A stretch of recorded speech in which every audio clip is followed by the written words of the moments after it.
Good morning, everybody. How is everybody on this wonderful day? Ooh, what's going on here? Looks like...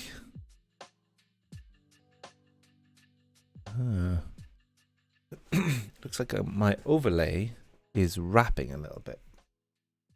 Let's see what's going on.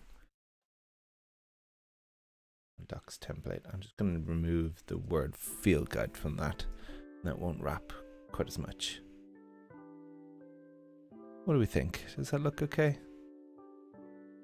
Subscriber goal is a little bit hidden, but that's okay. So, how is everybody? I am... Ooh, actually, to set up one more thing. If anybody caught my stream last week, you saw that I was building a interactive dashboard.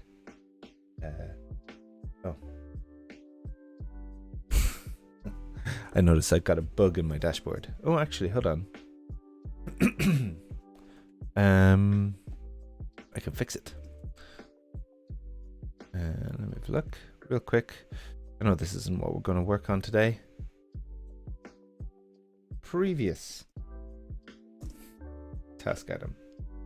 And it refreshes. That's pretty cool. Yes, so I'm able to go next and previous task by touching an iPad web app thingamajig over here. And that's pretty cool. You may think that that is like the simplest possible thing, but it was pretty nifty actually getting to build it last week.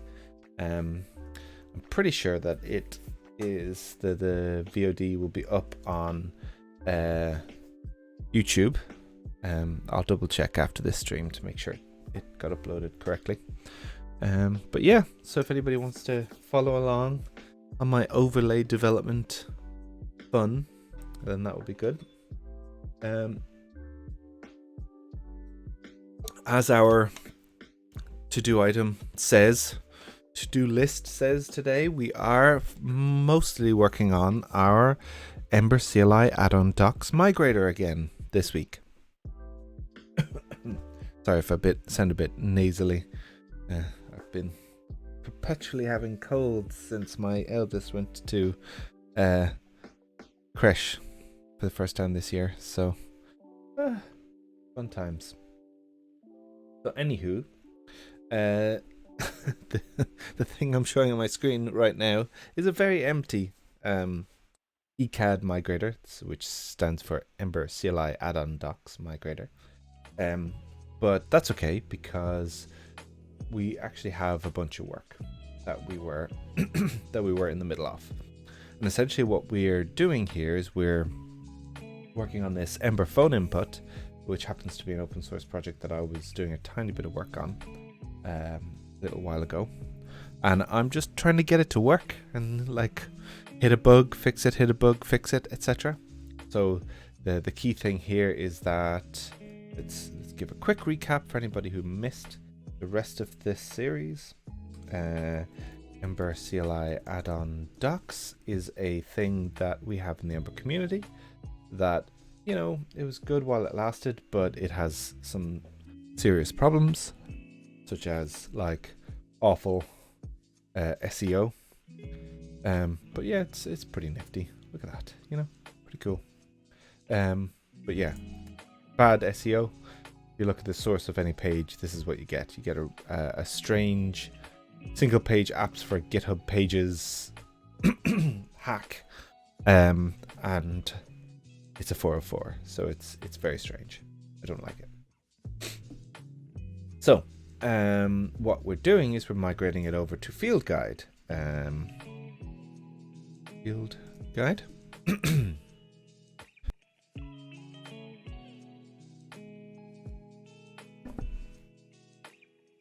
Okay, so field guide, Empress, maybe we search for it.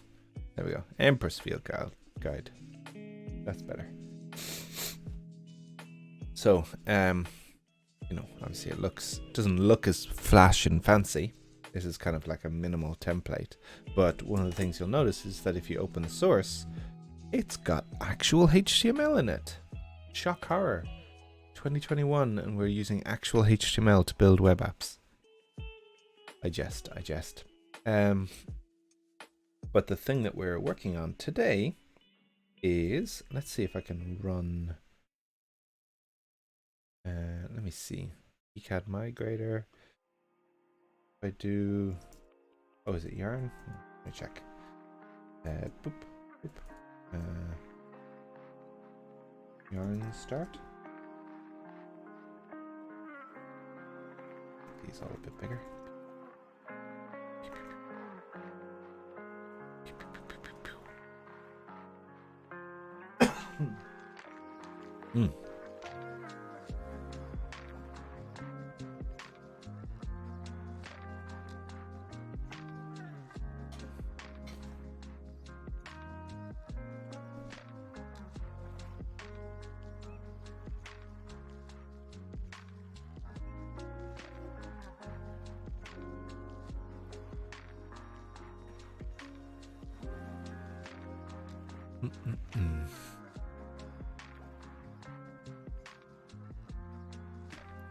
This is why we have background music, so that when we're building things or npm installing, it's not just silence and me staring at the screen. Okay, what do we got? We got this thing. Oh, of course it's going to open in the wrong window. Bloop, bloop, bloop, bloop. Hey, oh, that's interesting.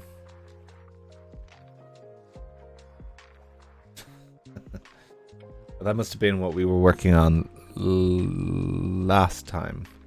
The last thing that we probably worked on was this on this page implementation. Yeah, so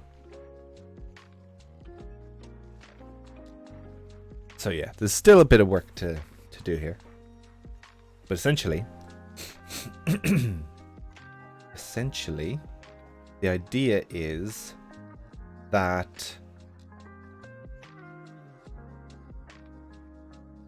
this isn't using EmberCLI addon-docs anymore. It's using field guide. And as you can see, we now have HTML in the background. So it looks the same. We've got a similar kind of template, but it doesn't act the same, which is pretty good. Pretty good. Right, let's fix this problem. We essentially don't want to show that on the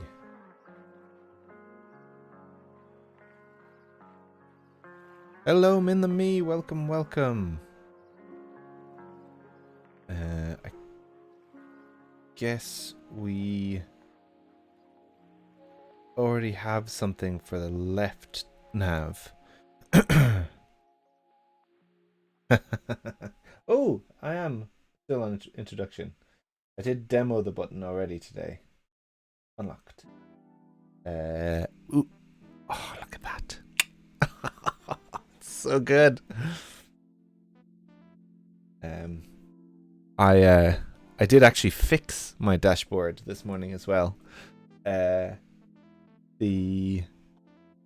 magnificent. I didn't notice while we were developing it last week that the two buttons said the exact same thing. They both said next task item. So I changed the one that actually was previous to be previous. That's pretty good. It is magnificent and I love it. My favorite thing. Okay, so where are we? We are in our template. Sloppy paste. Ah, that's good. I like that. I think it was in styles. We should probably start thinking about committing some of this stuff. There we go. So we've got on application index. Oh, it does look like we committed some of this stuff. Is that right? I don't know. We'll have a look at committing some stuff soon. Got this one. This is what we care about. What are you doing? My word. This one. This one. Eh. We want that and that. So essentially, when we're on the index, we don't want to show the nav on the left or the what's on this current page on the right. Boom. So it looks the same. I'm just gonna blow my nose real quick because I am still full of the cold.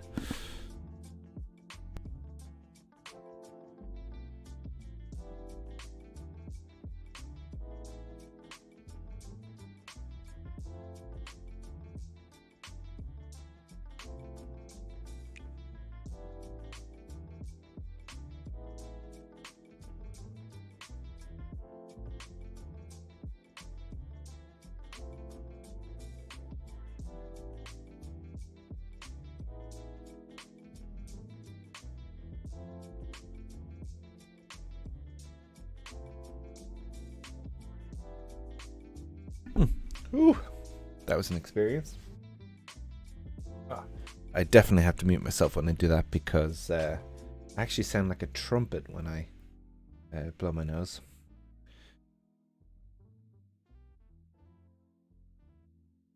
This is interesting.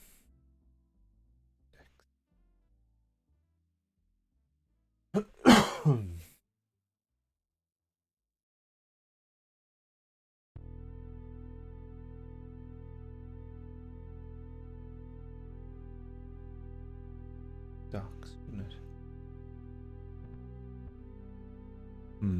There's some weirdness here with field guide, where field guide is, you know, it's being used in production by a lot of people at the moment.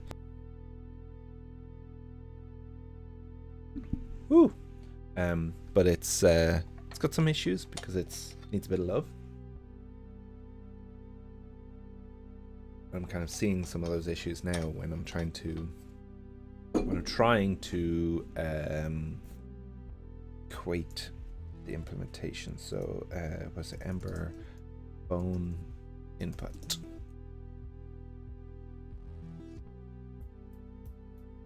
Go and have a look at this. Like, we're getting a similar enough initial experience. Product name field guide. Let's fill it in just so that it's using the right thing. Environment.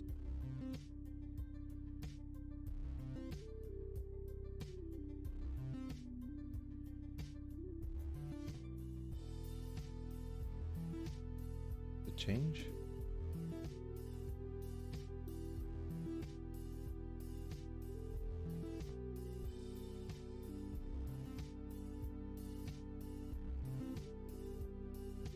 Does if you change it twice, which is odd. Anyway, so they have Ember phone input as like Ember goes like super small. I guess we could do that if we wanted to.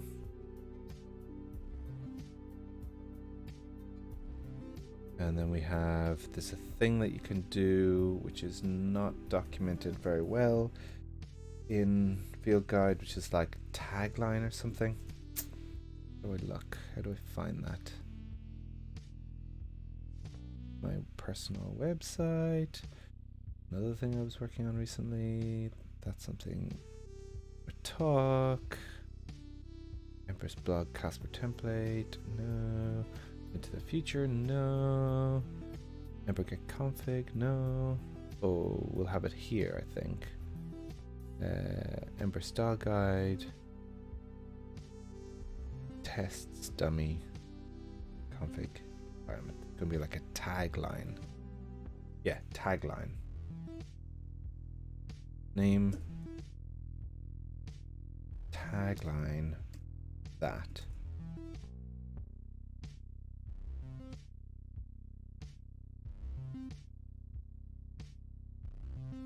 Then if we change it again and then change it again.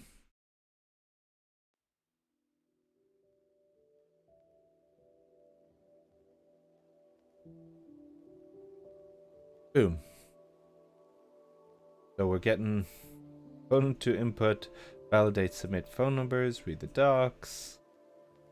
Oh, we've got size difference here. Oh, it's just because our height is different because it's got the small Ember and then it's fine. And they've got the same thing here as well with the Ember phone input. They've got the like small Ember and I've just got Ember phone input. They've got documentation as a link up here, but we in field guide just don't do that. Guess we could just have it as a hard link to the index. Guess that's what it's doing. But in things like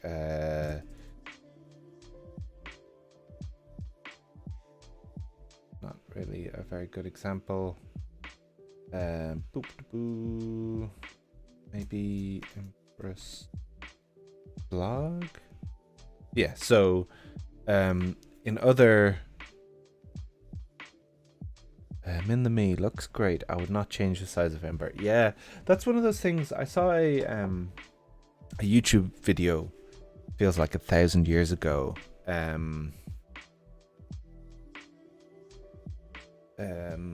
Where I think it was at like a CSS conference or something like that. And there's a guy who seemed like a big deal in CSS world at the time, and he was talking about requirements and how if you try and hit every requirement, it gets super hard to do, but actually sometimes you need to just push back a tiny bit. So like the 80-20 rule, getting 80% of the requirements is actually 20% of the effort. And we could re-implement this whole like, oh, let's pull out the prefix, blah, blah, blah, blah, blah. Because a lot of Ember add-ons either start with Ember or Ember CLI, and all it's doing is pulling out that Ember or Ember CLI and making it small, whatever. Like, it's overkill.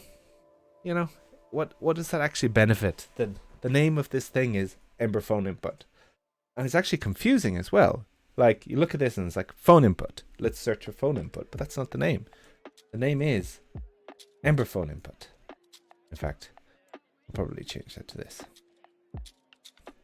Min the me, nope, I think the menu is not nice because it's just one item. Yes, so the thing that I was trying to get at with the Empress blog is that these things are user definable, as you know, because I think you still have one of those links.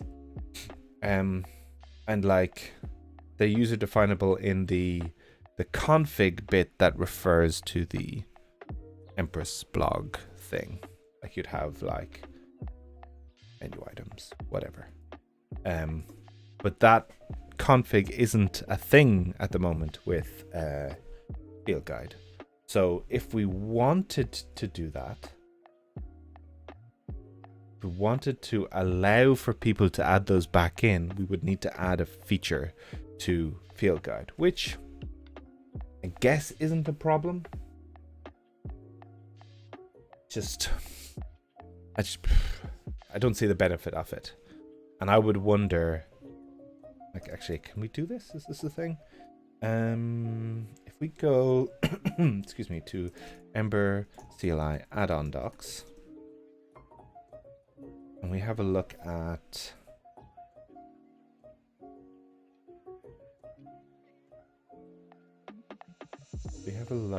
ooh, I have access to settings, interesting. Dependency graph.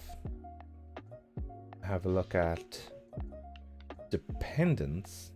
We're going to see a bunch of Ember add-ons that use Ember CLI addon-docs. Okay. And let's find ones that at least have some popularity. So like a few stars. 18.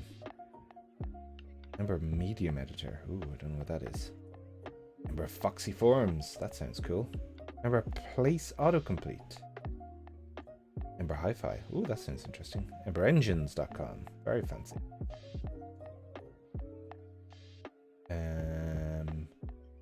Ember scroll modifiers. Ooh, Ember orbit. That's a big one. Ooh, Ember electron. Another big one. So we got a bunch of people here now using it. Oh. Medium editor is archived. Sad. 404. Bye-bye. Foxy forums. Documentation. Exactly one item. Foxy forums. Place autocomplete. Does it talk about its boom? Exactly one item. Documentation. Ember Hi-Fi. Does it have a link to its docs?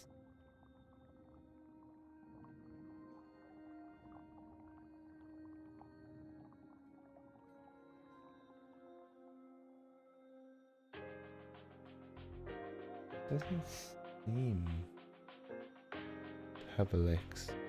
You did, Foxy Forums. Hello, Alex. Welcome to the chat. Welcome to the stream. Let's see this talking about like a link to its Ember CLI addon-docs. So we'll just skip that one. We'll have a look at Ember Engines, which I don't know if this is actually... Oh, it is using. Okay, Ember Engines, Ember CLI addon-docs. Only got one thing on that top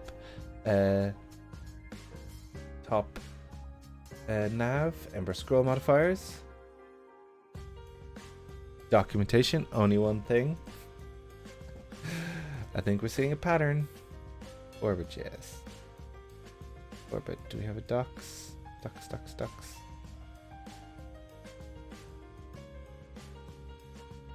No link. Right. Ember electron. Patterns at documentation. So we have this functionality in Ember CLI addon-docs that nobody is using. Now, obviously, it's not nobody. There's going to be somebody out there that's using it. I'm pretty sure that actually Ember CLI addon-docs uses it, but that makes sense as doing their own thing. So I don't care about adding that. If somebody cares about wanting it in field guide, open an issue. We'll think about it. So other things here. This is something that we're not going to support. The version system. Like, there's going to be a way for us to be able to do version docs as we do with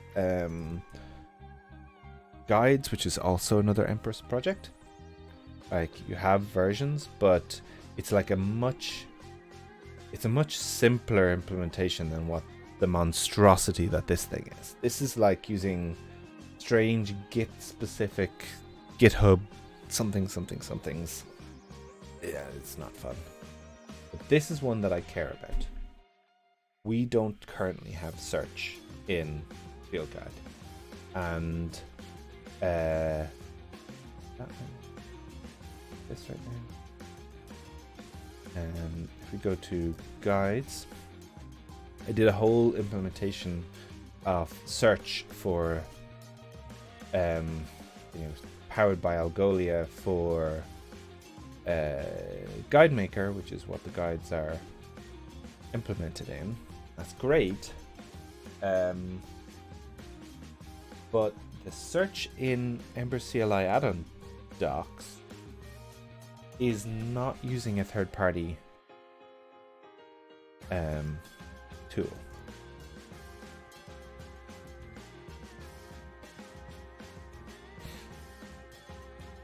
Right, so let me have a look here.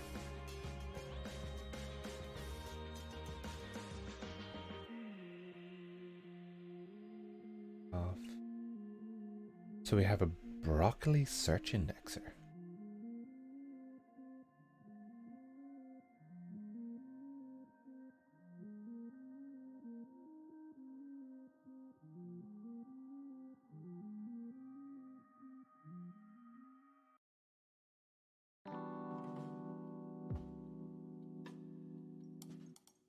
If we go to Ember CLI addon-docs, we go to their Ember CLI addon-docs.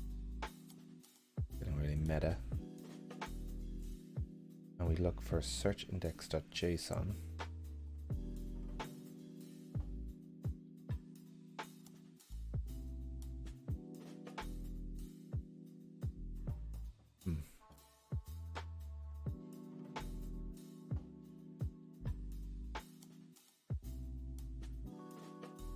Guess we can check the network for it.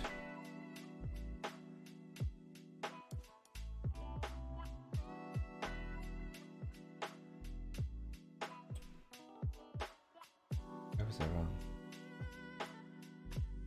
Oh, so it's EmberCLI addon-docs, EmberCLI addon-docs, search index.json. Oh my word. Okay, so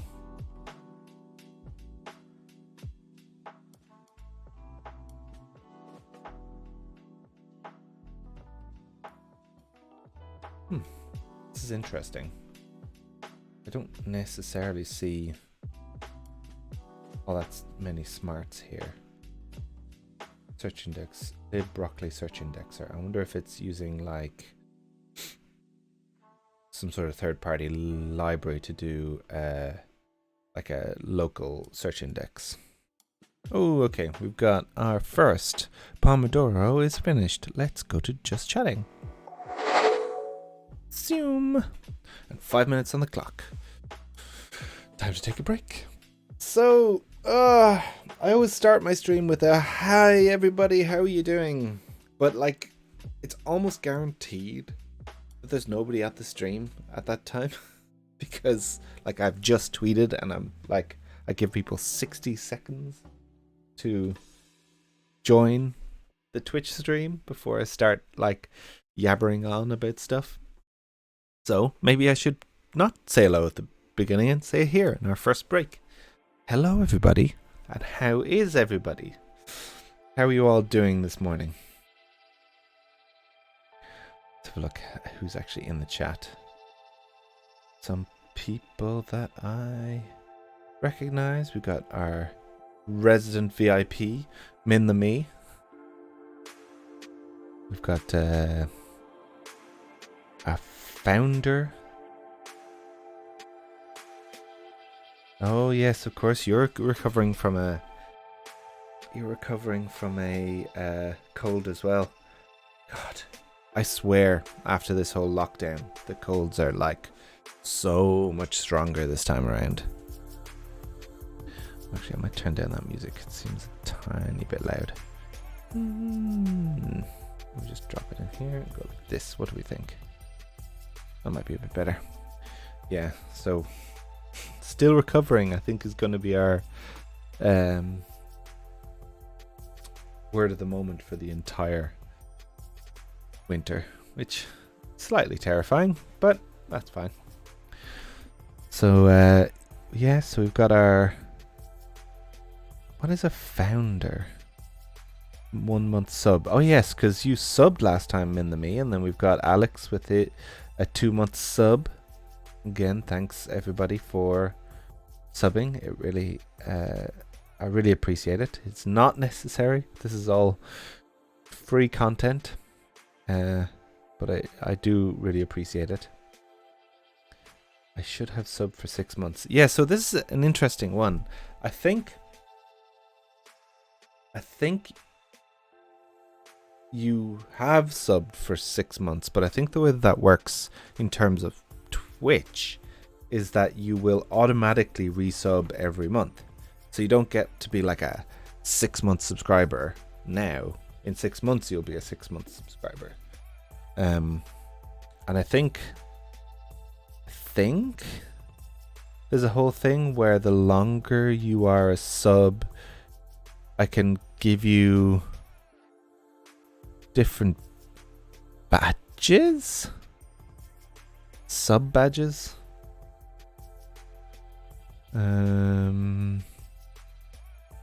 Community, no, not insights, content. Yeah, I think there's something where, like, at the moment in Twitch, like, you'll see beside your name when it pops up here and all the other places, there's like a little 1. you Min the Me, you have a VIP, so you have like a little diamond and you have a little 1 badge. And I think I can customize the 1 badge. And then as it goes along, it can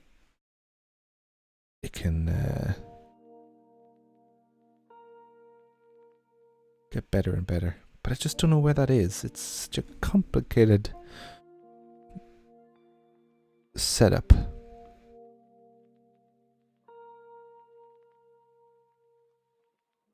Ooh.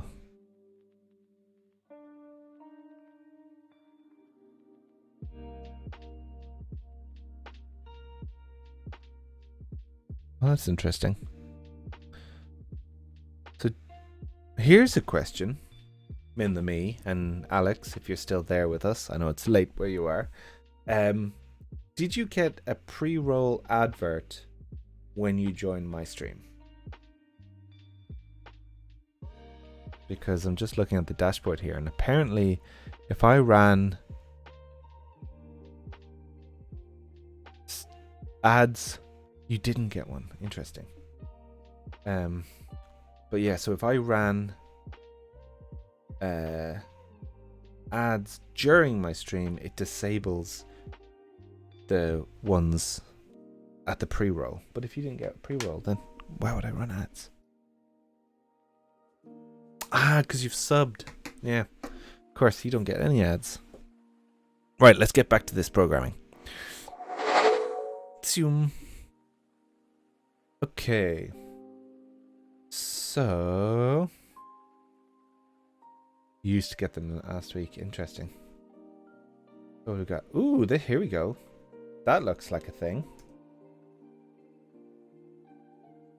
Oh god, of course.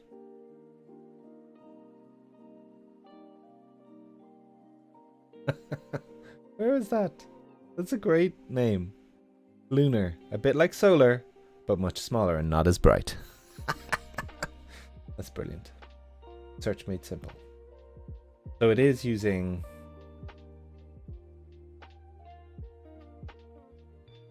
a thing.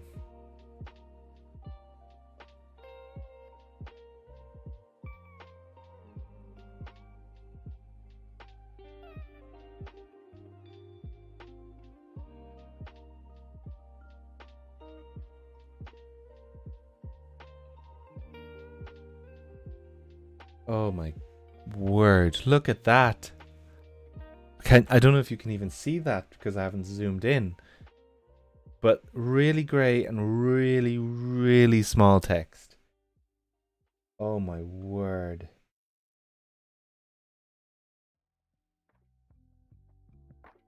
That is incredibly bad.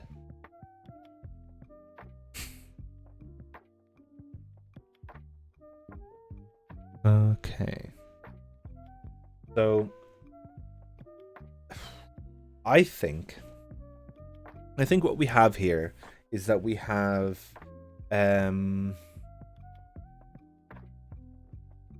a proof of concept. We should build a proof of concept that doesn't include search. And we should get some feedback from people who want to try out the whole thing. That's interesting. It's not centered anymore. Because the word is so long.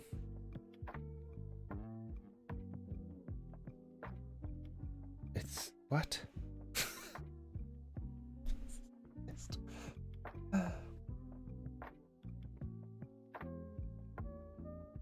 Why is it not centered?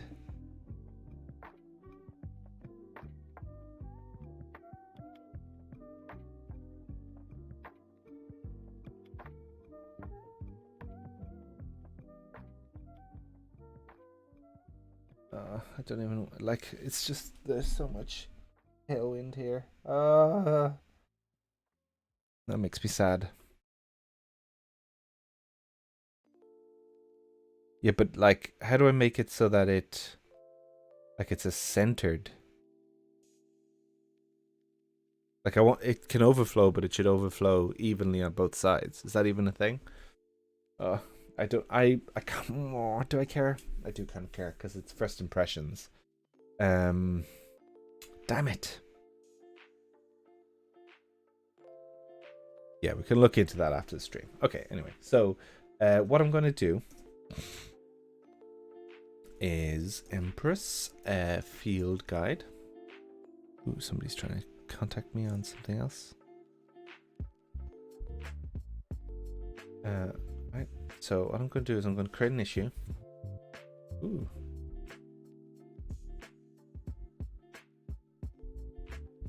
Oh yeah, that was the thing. Yeah. Okay. So feature implement search functionality. So as we are going to be, it's hard to read tailwind on the screen. Yeah, I should be zooming in. Zoom, zoom, zoom. As we're going to be encouraging people to migrate from Ember CLI addon-docs to field guide, we need to consider implementing some of the core functionality that ECAD provides. Ember CLI addon docs. Let's just put in ECAD.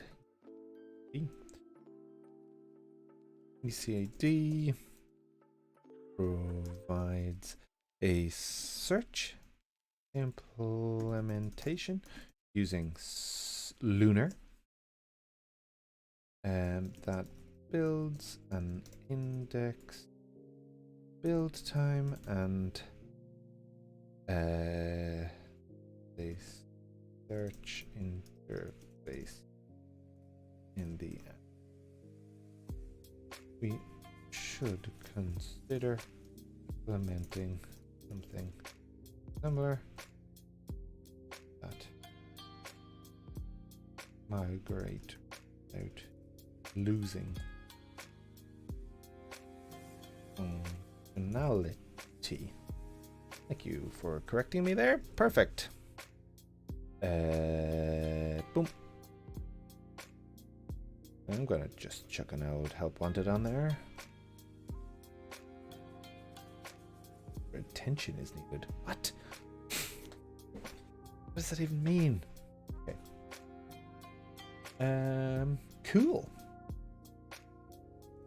So we know we're not going to implement that. That means that we've kind of ignored most of this stuff here. Is this? So where are we? This. Let's update this thing here.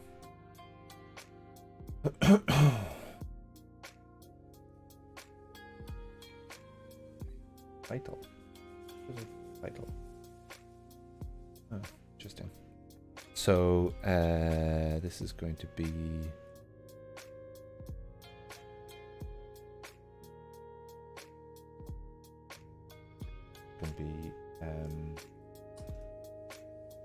November phone input.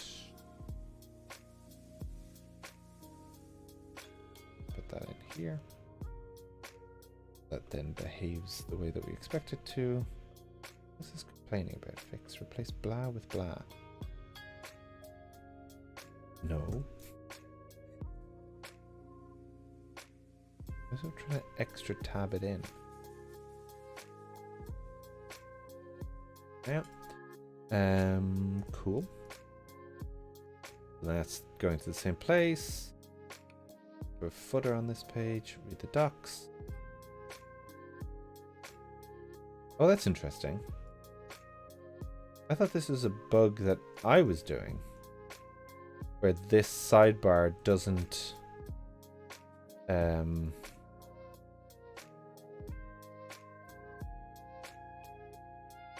it doesn't extend all the way to the bottom.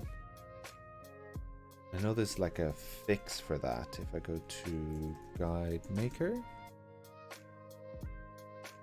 Yes, please fix. It is. What is this? Ah, no.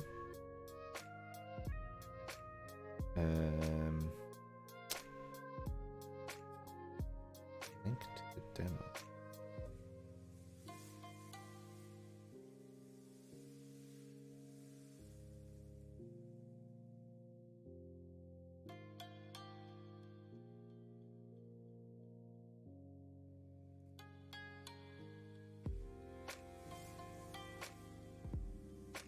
Yeah.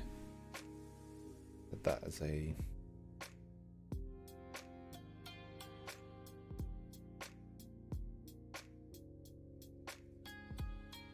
dummy app. So I don't actually fix it here.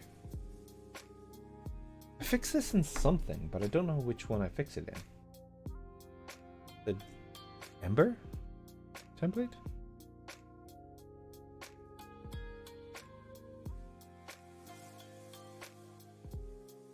No, I don't think I fix it in that one either. Anyway, I roughly know what to do. You're going to kill me, min the me, because I'm going to do it with CSS and not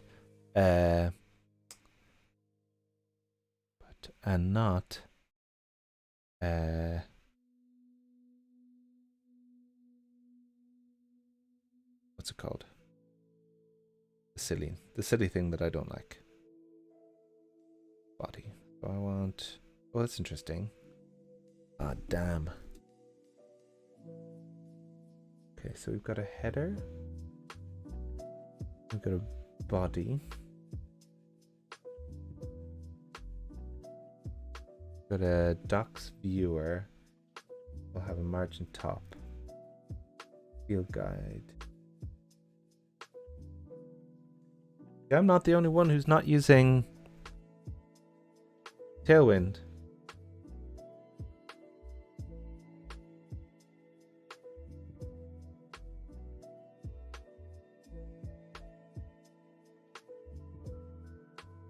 I think then body docs viewer. Oh. Maybe it is using Tailwind. Oh god. What is this?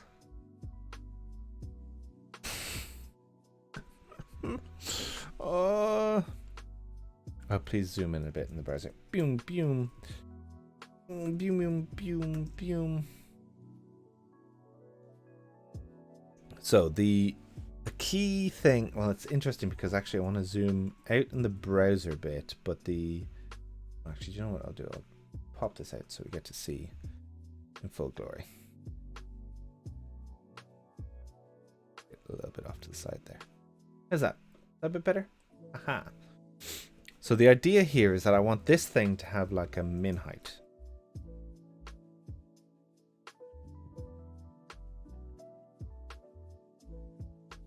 No, didn't work.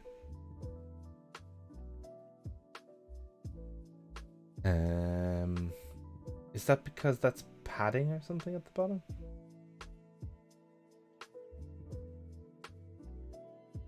Oh no, it's the inside bit.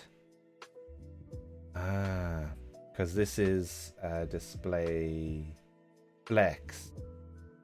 And that should be a flex grow, no? Boom, fixed. Oh, it's not because it's the this one. Get rid of your min height because that's silly. There we go, that'll do it. All it needed was a flex grow. Yeah, Alex, I am totally in the same camp as you. I do not like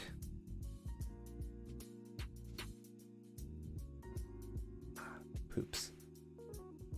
I do not like Tailwind. So that means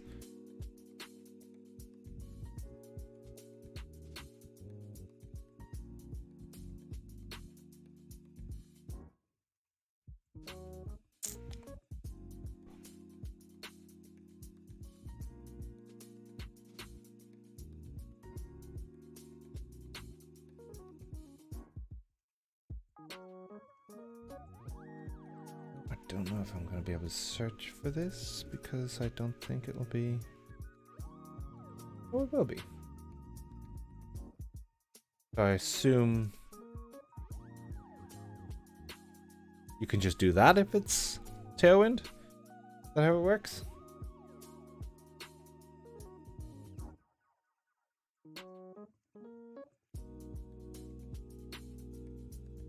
No. How does one even Tailwind? What is this? How do? See, I know how to do it in the CSS, but I just don't know how to do it in Tailwind. Body docs viewer. 1. Boom. Fixed.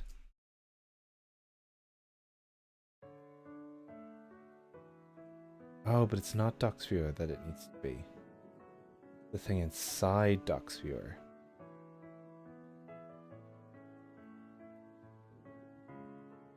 Okay, I was wrong. Maybe that's why it didn't work.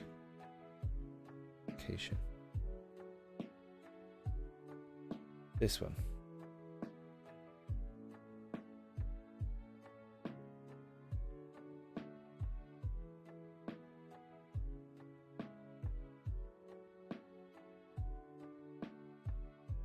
That work? Did I successfully Tailwind? So I think it is with the docs because I think they've like done something odd to prefix it somehow. Like I think. Well, that seems to be working now. So here's a question. Do we think that the powered by field guide should go there, or should it go at the bottom here? By putting like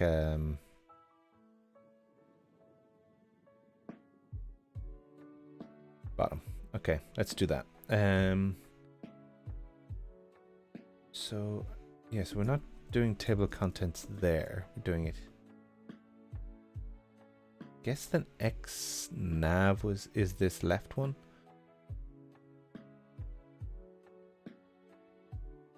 Powered by. And then we would put a div.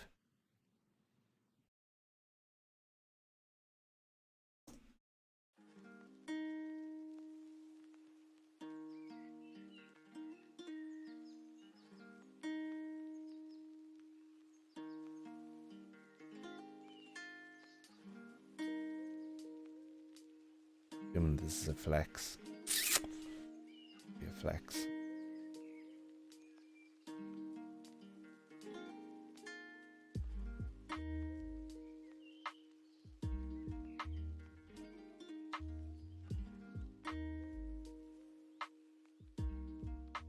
Hello, Robotic Head. Good evening to you.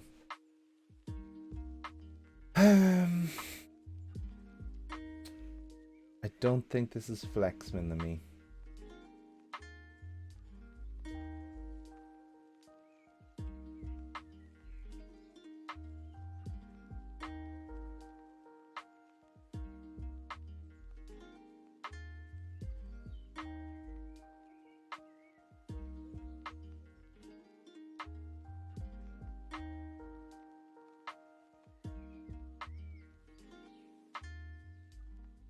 I think we can flex it though.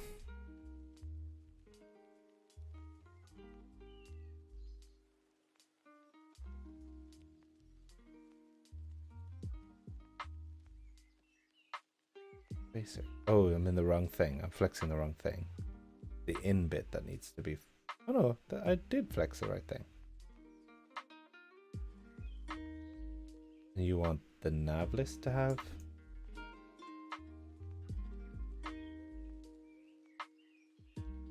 Huh. Why is it not doing the thing? This one is flex.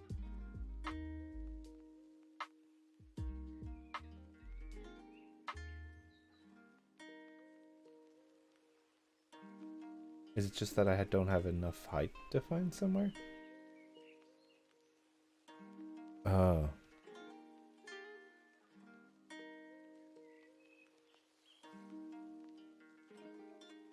UL. Yeah, yeah, you're right, you're right, you're right.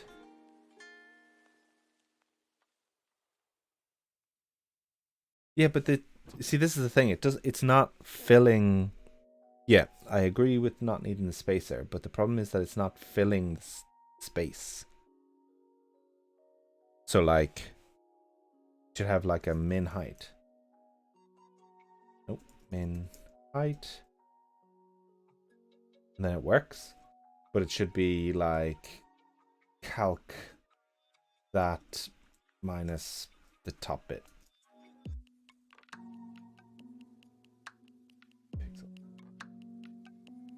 I don't know how to do calcs.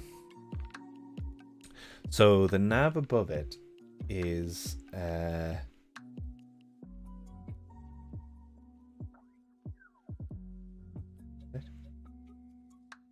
60 plus the margin top of 0.25 rem.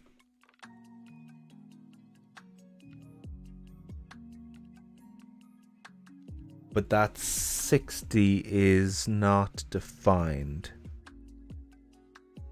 You meant the nav that surrounds it? Which one did you mean? Ooh. Oh. That's the full height.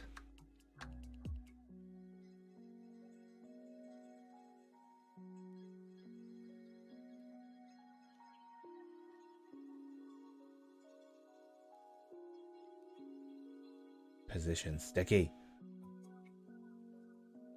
Oh no.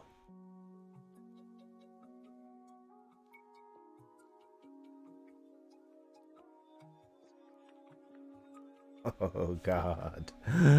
Oh god.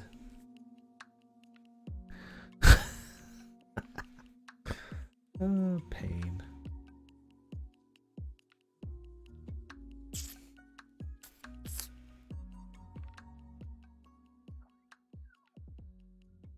I can just put bottom as well. 0, can't I? No.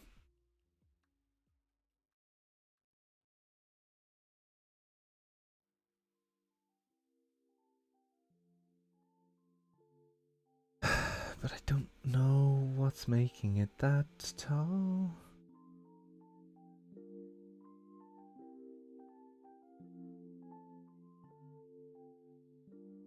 Oh, there's so many position weirdnesses. Let's get rid of the position sticky, relative,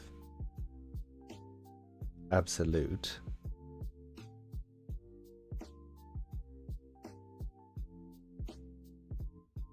So you can just do 100% on there.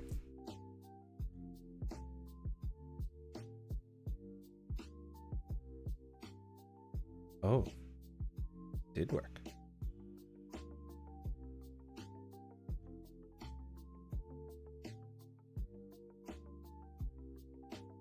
Aha! You are a legend. So, here's a question. They must have... Oh my god. Oh, this is so scary.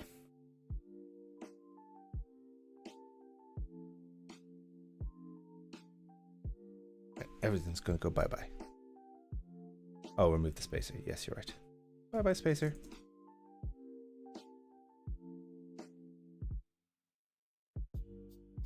Starting again. Okay. So let's see where our nav is. Ah!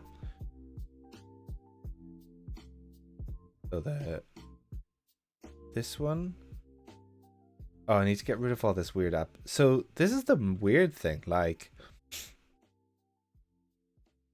why does it have absolute relative?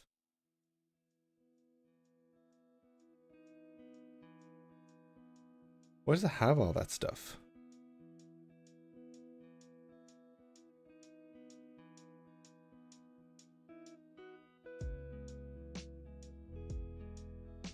Could be breaking something awful here.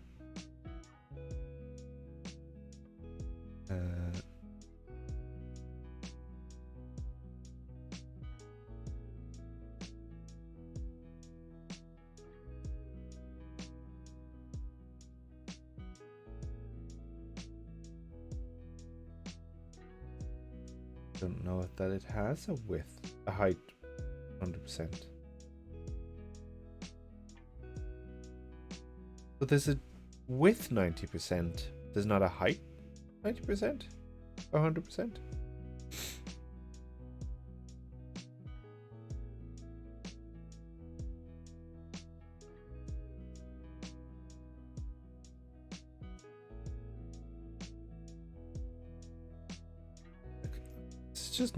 This is just bananas. That would work, right?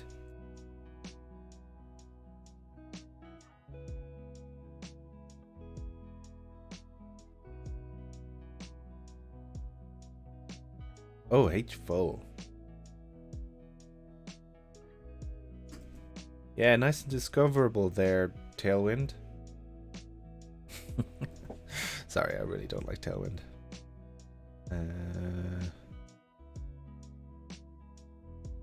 What do we got? Cool, H full's working. Then we need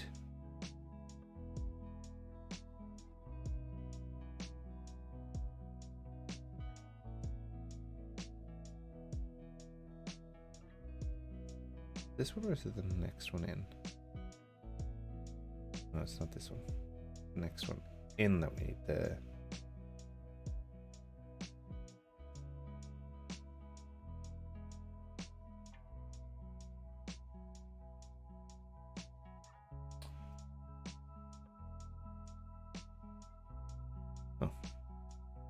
and then we need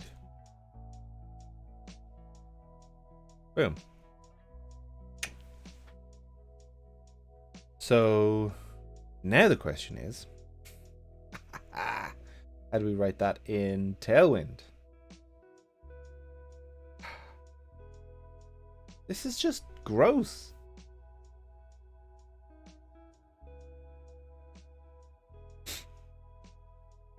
Oh yeah, flex grow. Yeah, space run. Yeah, let's go. So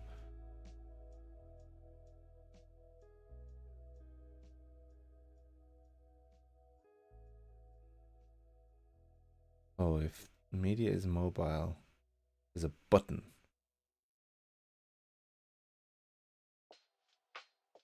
Yeah, so what I'll do is I'll do flex grow here, which I'm assuming will add the thing that we need.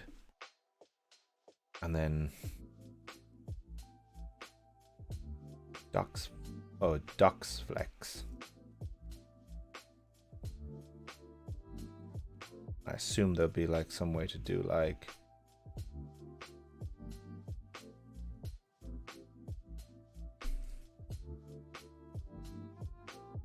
by their documentation, do you mean Tailwind?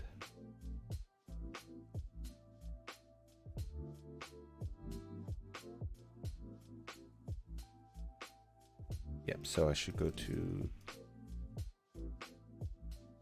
Tailwind docs and have a look.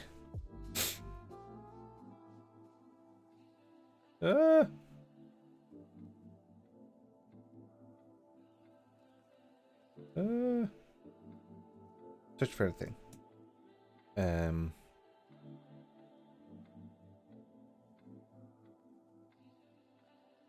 Extraction. So flex call.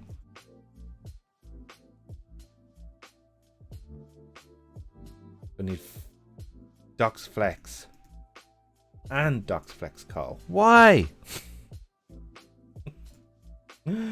Oh, it's just madness. Okay, let's have a look. This one. Column. Docs flex call. Docs flex. Flex. Yeah. And then we need the UL. Oh. Doesn't work. Oh, I need hateful.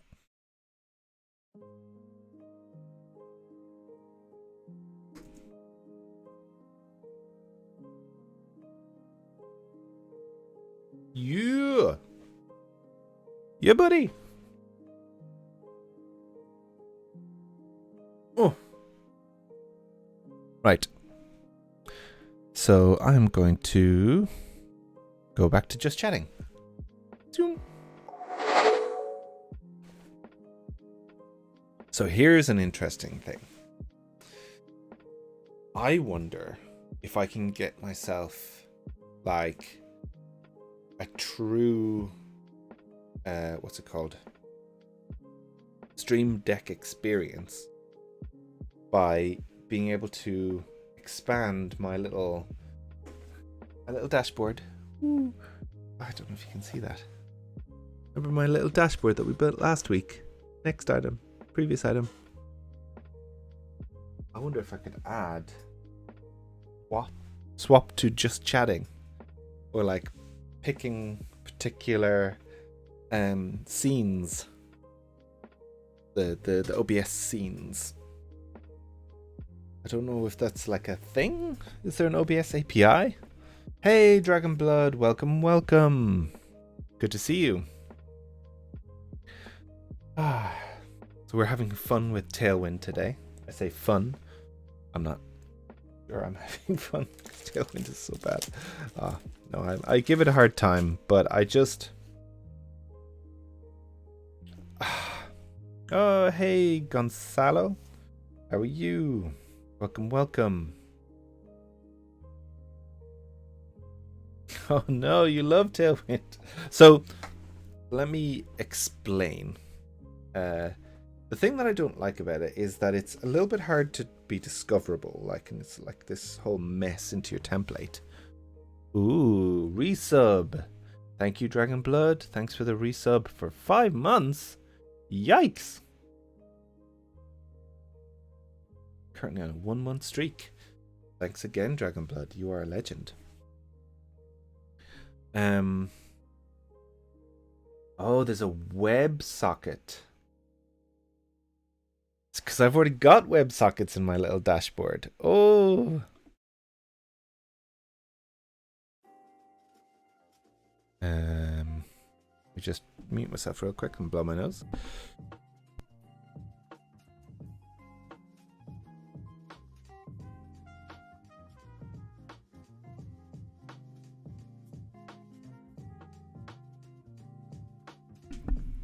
So, I understand some of the things that Tailwind is trying to work around. But the thing that I don't like about it is it's like, oh, CSS doesn't work, let's throw it all away and let's do this other thing and just do it all in a template and it'll be fine. But, like, working with people like Min the Me over the last while, I have gotten a much better appreciation for some of the artistry and some of the not artistry, the word that I'm like, it's this idea that your craft, like you're using a tool in the way that it's intended to be used, and thinking in CSS has really helped me build things better. And I don't like the idea of just throwing it all away. Yes, there were issues, but like things like Tailwind feel like the CoffeeScript direction that we were going in for a while. People were like, JavaScript's bad, let's just throw it all away and use CoffeeScript, which is much better. But then we got better at improving JavaScript, and then we made ES6 and everything improved. Not sure if there is a misunderstanding here, but you need to know CSS before you can use Tailwind. Yes, it's fine about knowing CSS, but it's also like using the cascade properly and using like style files, like CSS files, I think is just better. Min the Me, I noticed that updating a component like a card is harder because people write them like separate classes on every div. Just want to change a thing. Change it in every div. Yeah.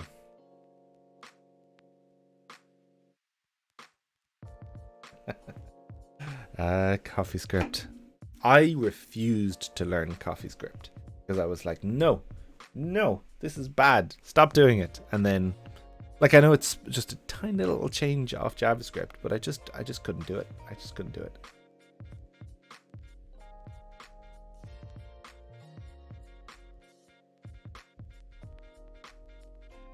Yeah, I get that, Gonzalo. Like I'm grumpy on a lot of these technologies. The thing that I would prefer is if we like improved the process with CSS so that we develop new things and then everybody benefits, instead of just the people who are like, no, I'm opting out, I'm using Tailwind now. Right, I'm going to jump back to programming and then I'll catch up in the chat. I have hit a nerve here.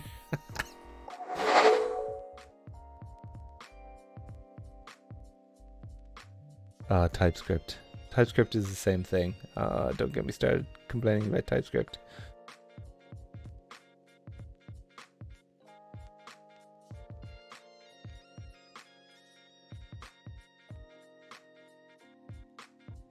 Yeah.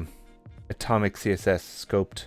Yeah, see, this is the thing. I'm a little bit of a fan of like CSS modules, but like Ember CSS modules almost does exactly what I wanted to do, but then it goes a little bit too far and like adds weird JavaScripty things in on the mix, and it's like, no, just give me a simple like process improvement to CSS. Could you show us? So the Ember CSS modules is pretty cool.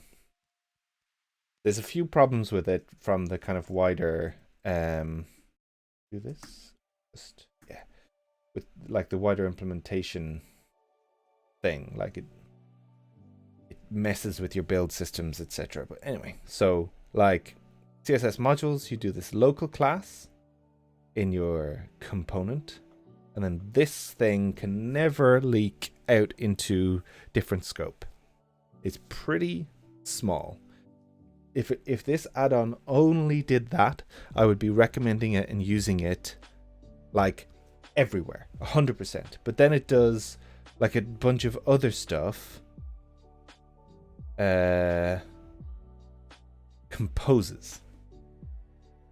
Like if it didn't have the composer stuff, and like fine, you know, if somebody from Ember CSS modules came in here, or somebody who knows like other modules, composes is absolutely necessary, and we had that already with like our CSS, like apply. I don't even know what that means. Like, I don't understand this. This thing is a simple concept, and juniors looking at that could go, oh, what's local class? Oh, that means that it's just this thing. Fine, I understand it. But then juniors looking at this, me looking at this, it's like, I have no idea what that's going to do. I just don't like it. Anyway. I'll stop being grumpy, I swear. So, we succeeded to make the size of this thing look great. And powered by Field Guide. Look at that. That should be bigger, like giant, bold writing.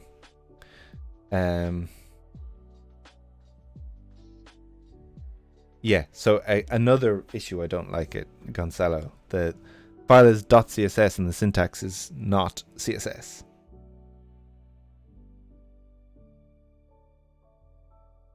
So, interesting thing that we've just done here, Min the Me. We have succeeded in making the default behavior of the addon-docs template a better experience than the actual addon-docs template. Oh, it's ridiculous. Okay. So, what else do we do? So we've improved that. We don't have this yet. So this is another thing that we need to implement. And we should probably implement it. But then that brings us to another issue.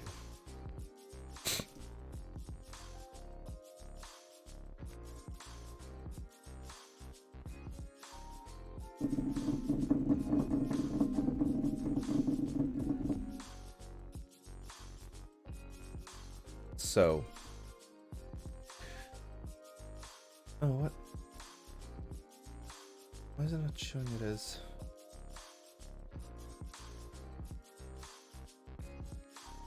Oh, weird. Didn't have it as highlighted for some reason. Oh, I'm still zoomed out again. Yeah. Look, it's beautiful. Look at that. It's just totally beautiful. So, so there's an interesting issue.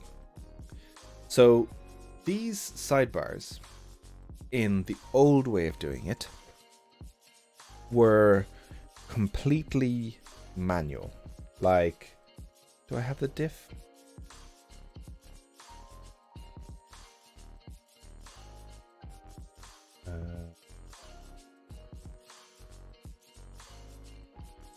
So you actually had to build this docs viewer thing. You had to do a viewer, and then you did nav section, and then nav item, and it So you have to build this yourself. The default experience of Field Guide is that you don't do anything with the sidebar. It just let's do Ember Style Guide.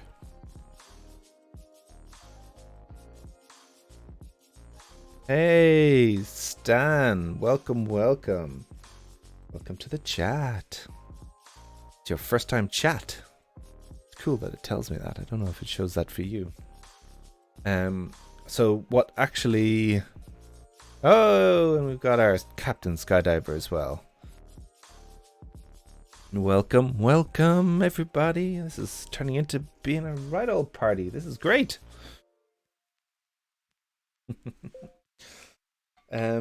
So Field Guide kind of does all this sort of stuff automatically. Like, you've got a folder of components, and I think I can just go to this and it'll show me Ember Style Guide. Nice. And then you can go into docs, components. Boom. You got a bunch of files, and it's button, card, footer, header. Button, card, footer, header. It just lists them for you, and you've got this index as well.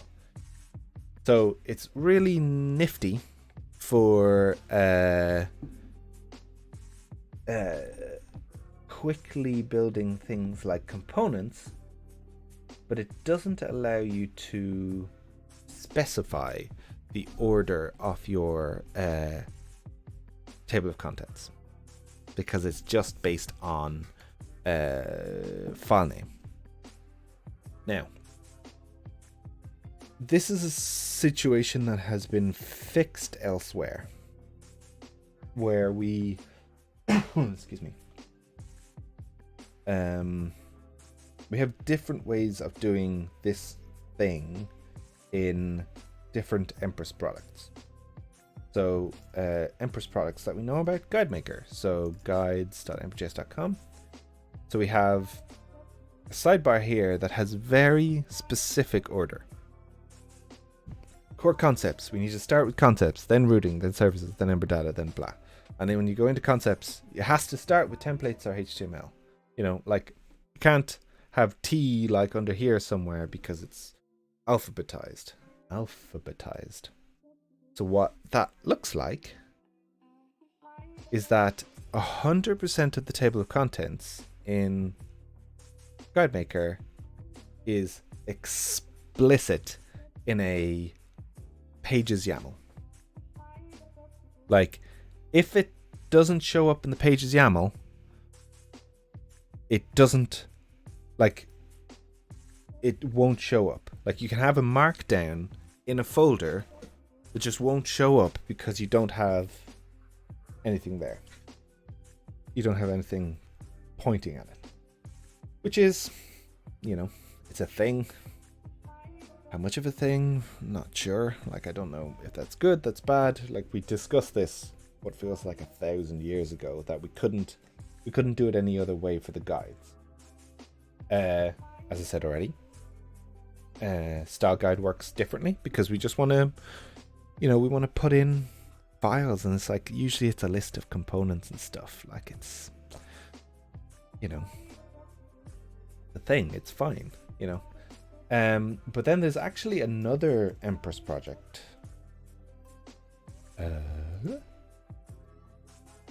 GitHub.com, Empress Open Slide, which is like, this is like a pre-alpha something. It doesn't even have a README that does its thing. But Open Slide is what I use for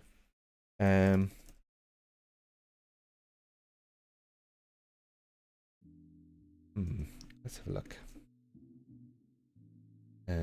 Repositories 188. We're getting close to 200. What was the name of my talk? In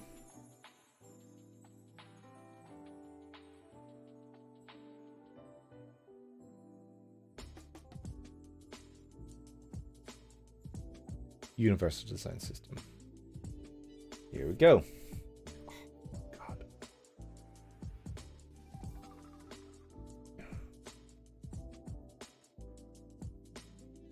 Nope, doesn't work. Anyway, should I show this? I want to show it because I think it would be interesting.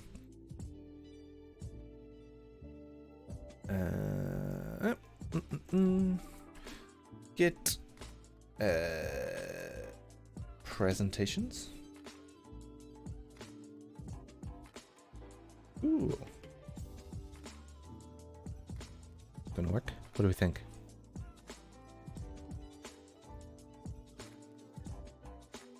Likelihood of something like this working. Ooh, it's building.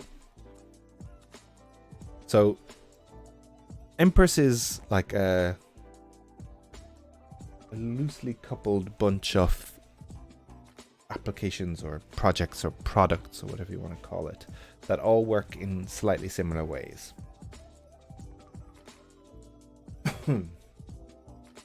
Boom. Look.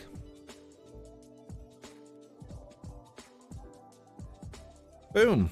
This is my slides. So this is actually what I used in Emberfest, so we'll see the video coming out soon. But the way that this actually works is that you have a slides folder, and you did see this, Gonzalo. And in the slides folder you have a number of numbered markdown files. So, you know, if I wanted to go here and say create another slide, I would be doing the same thing that you would do in other Empress things. Let me make it a bit bigger. EmberG slide. Empress is great.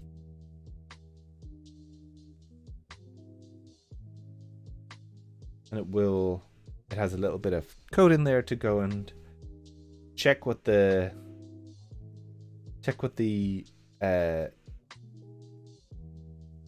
last number is, and then create another one with the next number down.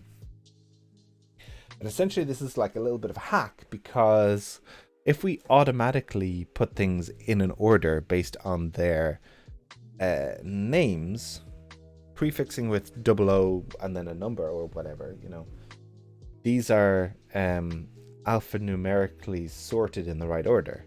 And the reason we have this is because obviously slides care about their order. So that means that we now have 3 ways to build like a table of contents. It's a weird concept in slides but it's the same thing. It is a table of contents. It is an order of the items in Markdown. So we have do it automatically,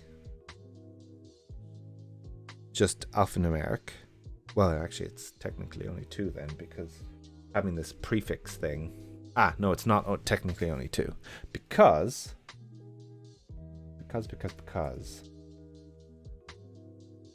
no, it doesn't tell you here, but yeah. So, so yeah, there are 3 ways. So the field guide way is just taking the file name. It's just doing it by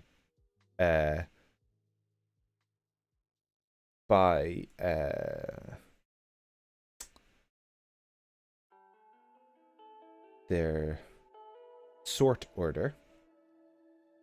Then we could do the open slide way, which we could prefix everything with what was the order that they wanted? Usage is next. So rename with 002 usage. And go. Does that do a thing? Interesting. This is interesting because that's trying to get us to go to docs index, but that doesn't exist. It's actually 001 index now. Boom. So the problem here is that 001 is now part of the name.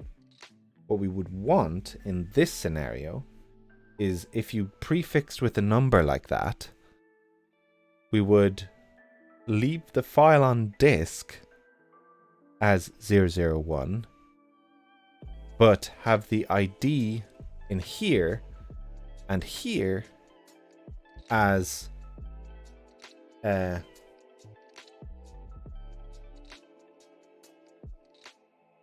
without the prefix number. So that's fine. Okay. And there's also a weird thing. Let's just put this in here, rename this back to blah blah blah. There's so much. The thing about this is that it's like so many layers high, and you need to make sure that everything about it is right. But technically right now this is broken, because if we do the same thing in here, we are technically on index.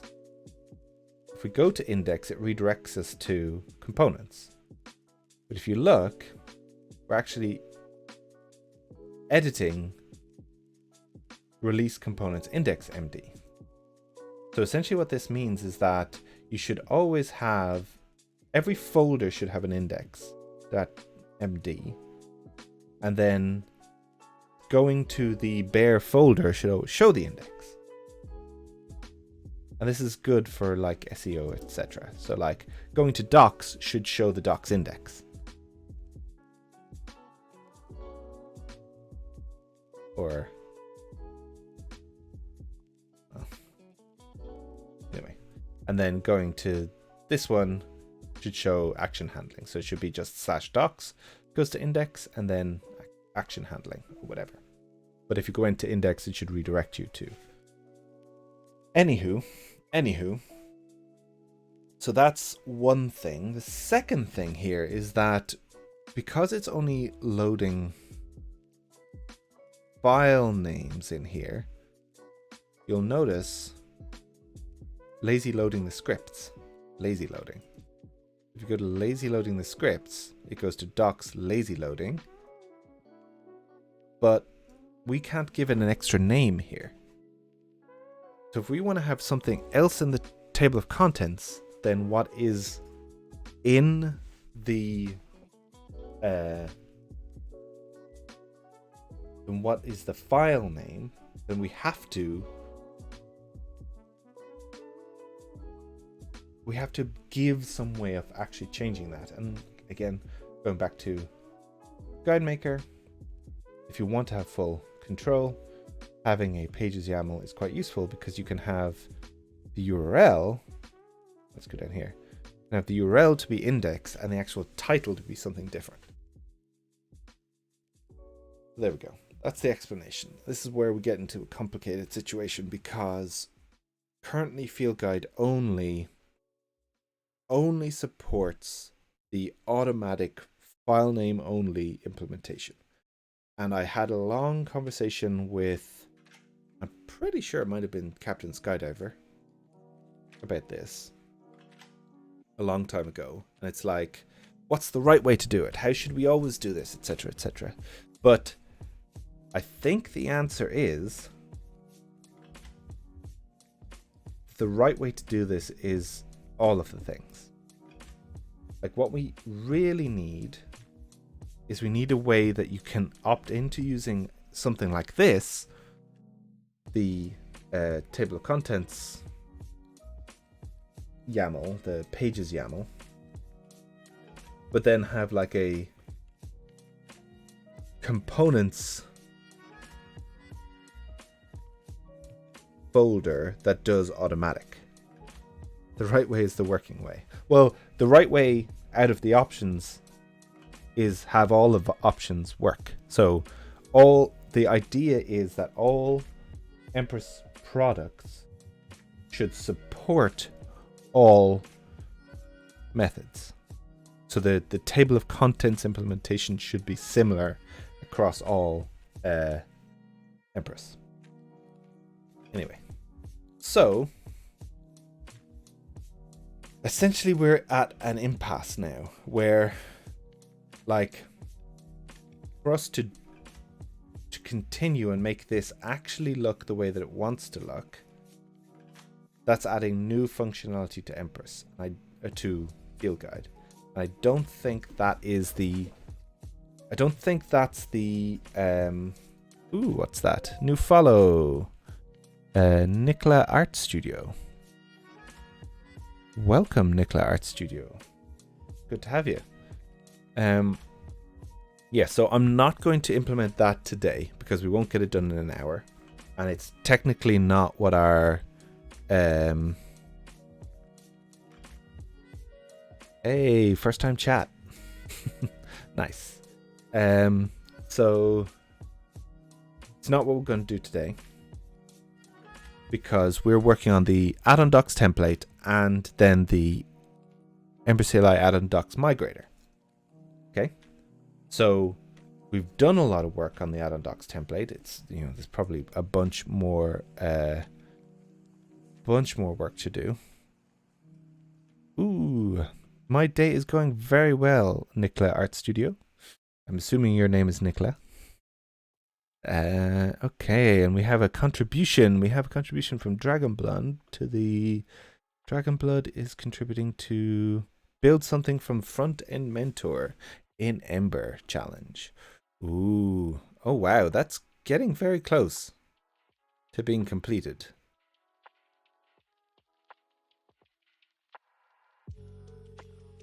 That's pretty good. Might be the next thing that we work on. Okay, so what I'll do to kind of wrap up this conversation, do we have Field Guide open? Field Guide. Putting those sub points to good use. Absolutely. Ooh, Gonzalo's getting in on the action. Front end mentor.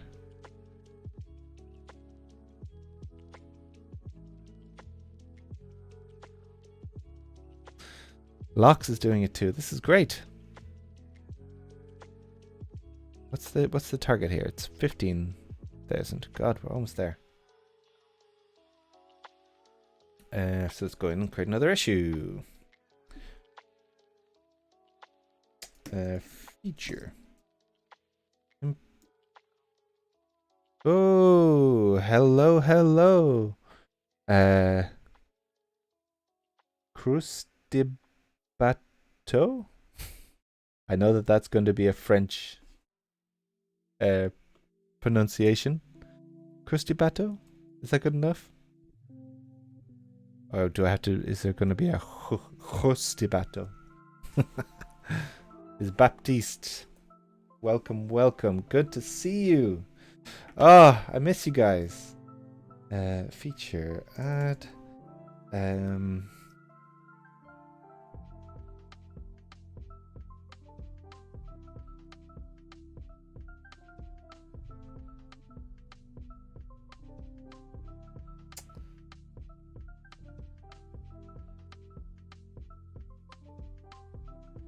Right.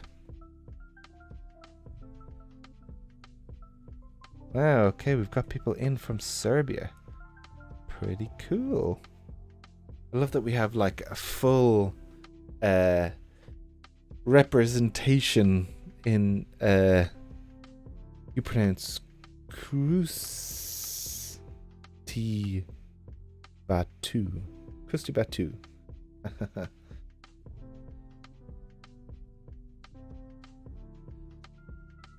Krusty Batu. Okay. Cool. Thanks for the help in the pronunciation. Always welcome. I like to try and pronounce people's nicknames the way that they intend them to be pronounced. But yeah, so we've got somebody. Oh, actually, I assume you're in Paris. Paris, Baptiste. We've got somebody leaving now, who is actually in Australia.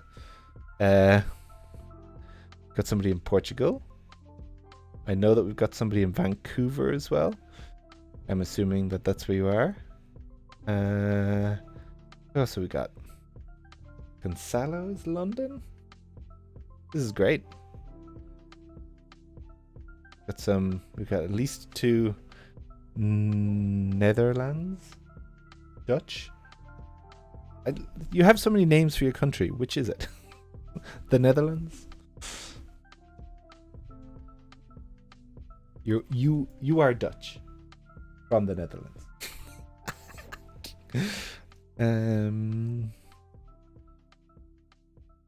But why? When do you call it Holland?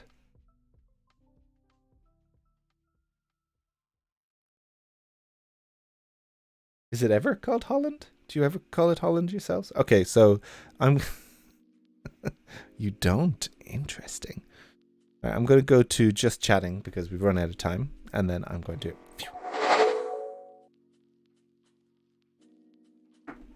Provinces called North-South Holland. Interesting.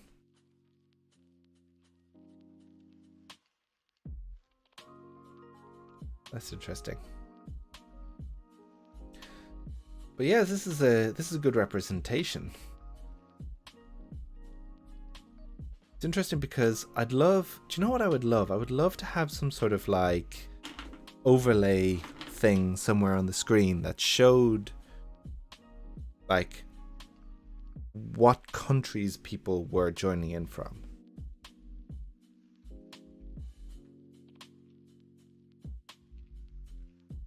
And Netherlands is essentially lowlands. Yeah, cool.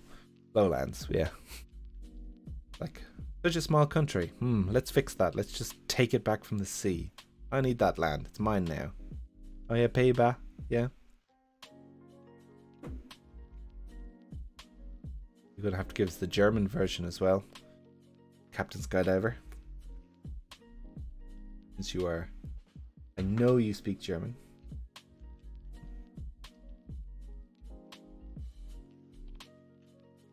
What is it in Portuguese? The Locks or Gonzalo? Nederland?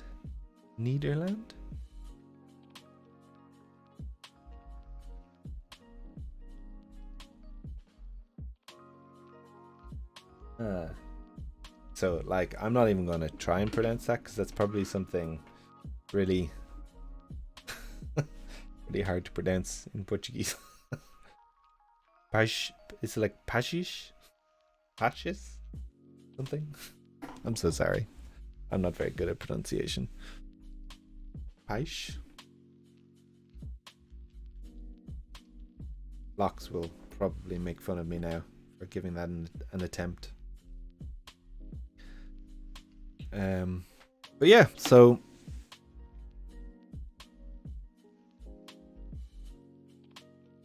Show. Shoes. Shoe.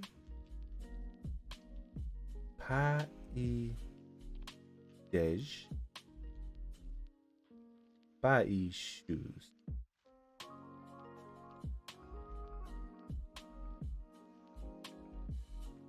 Ooh, not bad. This is great. Thanks for all the phonetic help, everybody.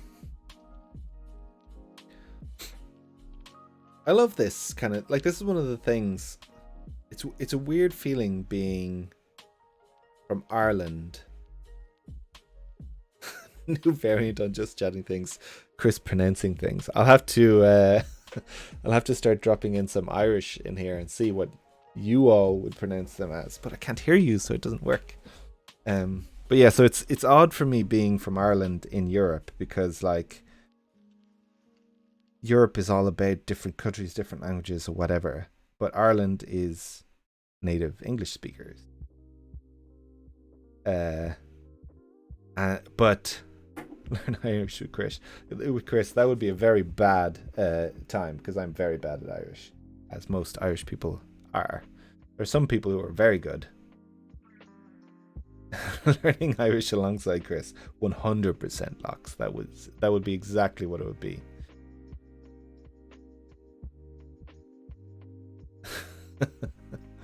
Yeah. Worcester.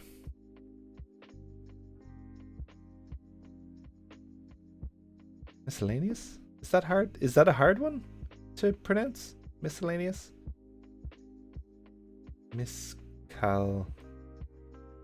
Annie, I suppose, yeah. If you've never heard it before, yeah. You see, yeah. So I'm super spoiled being from a country that is native English speaking, because the world is like, you know, the language of business, etc. But it's weird because I love the different cultures and languages and etc. But we don't exude that from Ireland, because people don't learn Irish to come and hang out in Ireland. It's not a thing.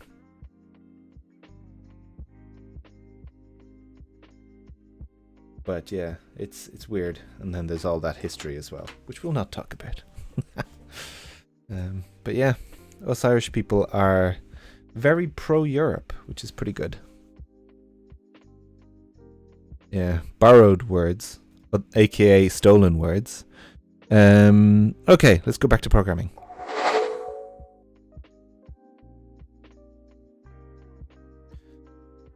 Interesting. So here we go. Add pages YAML so we can customize the titles of pages in the table of contents. This issue is to essentially copy the functionality from GuideMaker. Oh god, I've got too many tabs open again. Maker.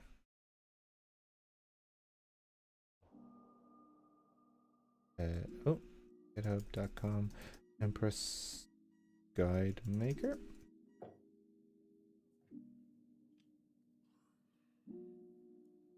Oh, I have to remember how to say your name again. Krusty Batu. Krusty Batu. Yes, good having you here. Thanks for hanging out. Like I said, I miss you guys. I hope everything's going well. Where was I? I was here somewhere, wasn't I? From GuideMaker. And implement the ability to have pages.yaml influence the main table of contents. Baptiste. Yes. It's interesting because I I still favor using people's handles in Twitch because I'm now starting to forget who has outed their real name. And it's like totally up to y'all if you want to use your real names or not. Like, you don't have to. But, you know, I know who you are. I remember your faces more than I remember any names because I'm terrible with names. I think that's a dyslexia thing. Like the old internet where everyone could be anything. Yeah, you're saying that as a Londoner where they're thinking about that privacy law thing in the UK. Oof. Oh, we're getting dangerously close. Dangerously close. Thanks for that one, Captain Skydiver.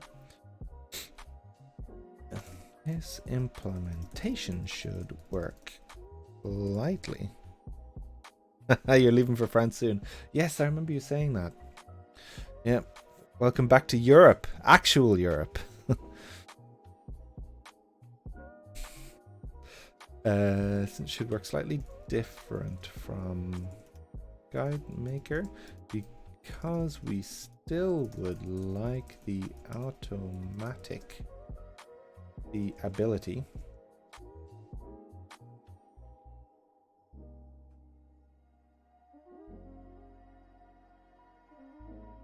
Components folder should just be automatic, but maybe this could be achieved by adding a parameter to the YAML like auto true or something. This should be an optional feature so that it doesn't need to be used by everyone, but if you added a YAML, it would be behavior.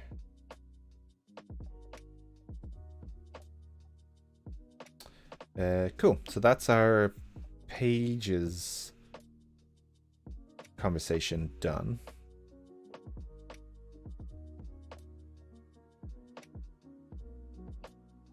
Okay. And we've talked about the search. So now that's that. We've got something going anyway. What is this? We don't have components that it's not. Oh, because that's the API docs thing, which I don't like because that's a different problem. Okay, cool. Nice. So that means that we should be able to come in here and start committing some stuff. Docs thing. So that's adding. What's this? Go in here. And let's undo here. What are we deleting? Aha, yes, let's delete you. The fixed template. What have we got? Oh, I have to go in here, index, get rid of you. After field guide. We're going after field guide because we're overriding the component, the show component. So I'm not gonna do that. Have a look at the show.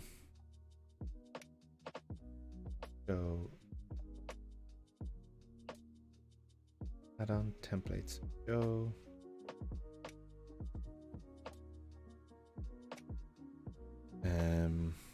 But that's also changing the application.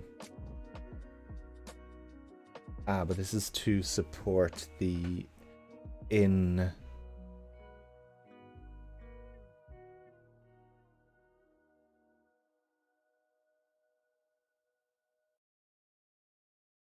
So this is supporting the docs to X current page index. X current page index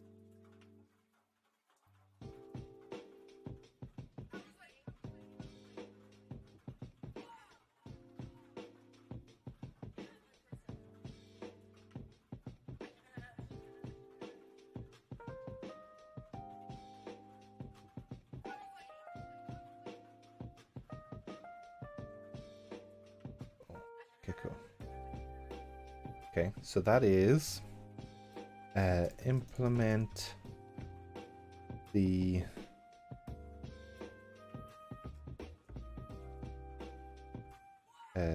current page index. Then we have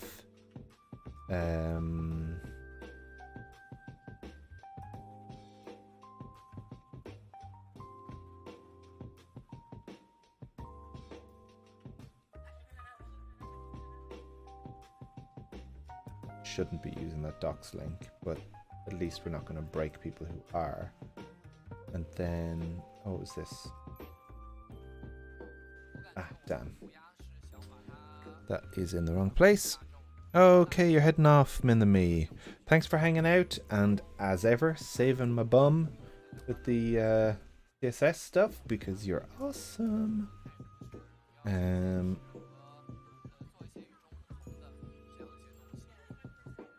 Boom, boom. Nope. Nope. This one. It's open fork, folks. Boop-de-boo. We're going to go in here, and then we're going to look for current page index. Boom. And I'm going to do this. And I'm going to do fix up. Boom. Because why not? And this one was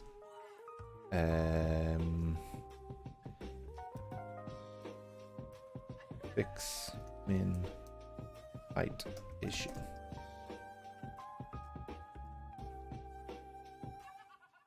Okay. Then we're going to rebase that on master just so that we get rid of our fix up. Bing bada boom. Then we're going to push.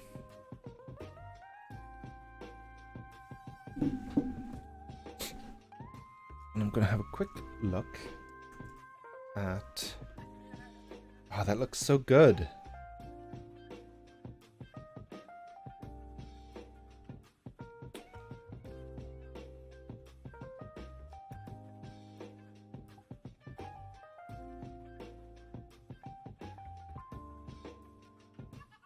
Yes, I guessed it right.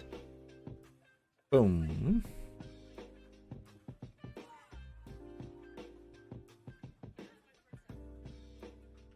Hate the way it does that. Anyway.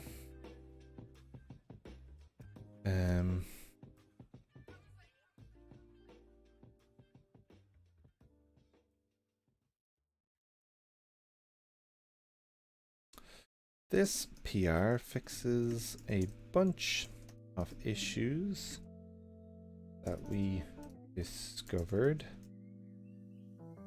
live on stream.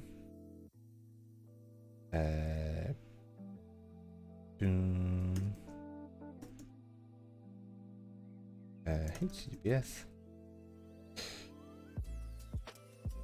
t/real 8 mash that follow button. When we were testing this template, the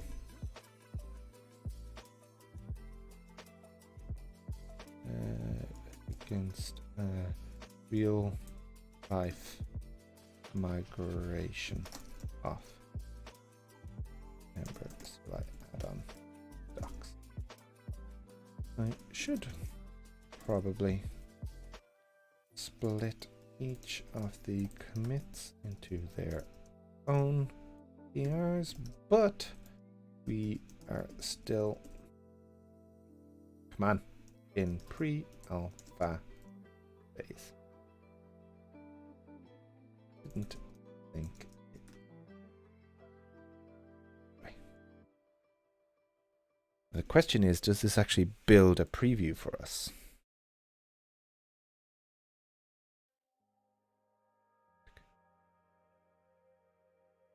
Doesn't look like it. Netlify.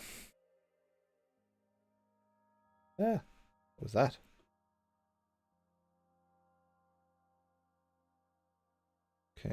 go and add it.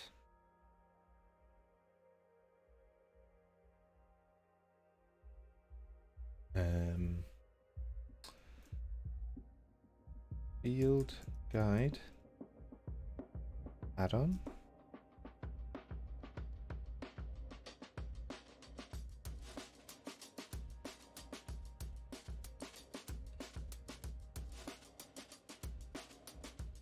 Oh, it's not, it's Empress. Empress. Boom. Yeah. Seems good.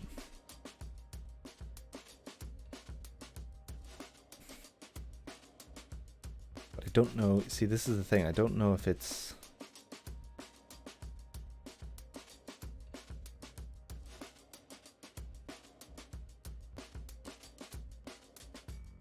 I don't know if it's able to build its own thing right now.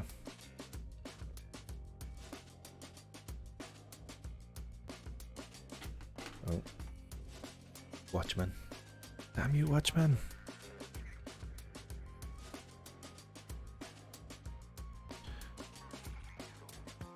Looks like we're losing a lot of the European viewers to lunchtime. Ah!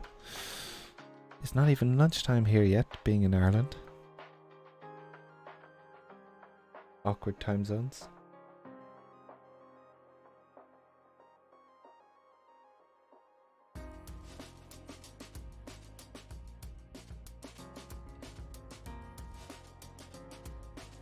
Oh, God.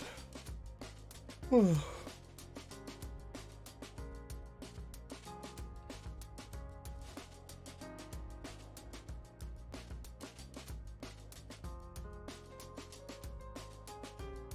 Quite deploy in progress.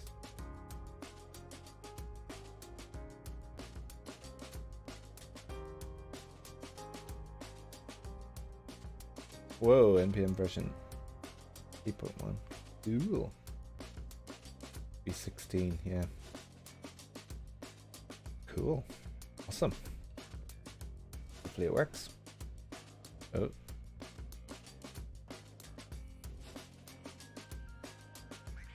Oh no. So we got issues.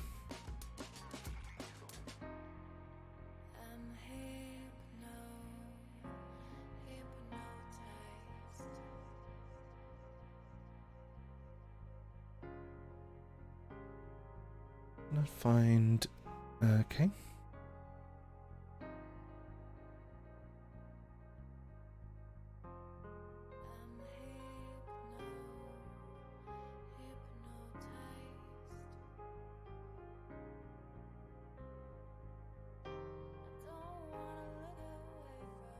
So I think that's a problem where field guide isn't.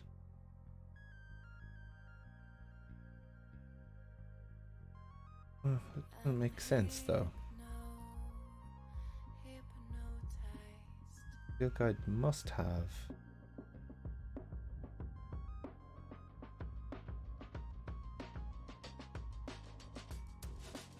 First blog. Guide maker, the feature, git config, website style guide. I think it's guide here. Field guide. Let's open one of these. Fetch. Package JSON.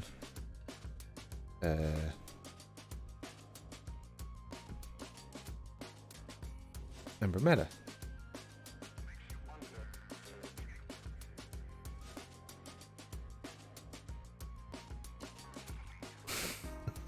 What's lunch?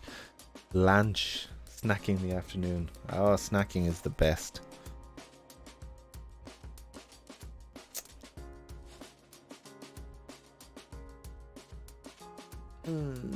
So I don't understand why we're not getting head layout. Head layout comes from...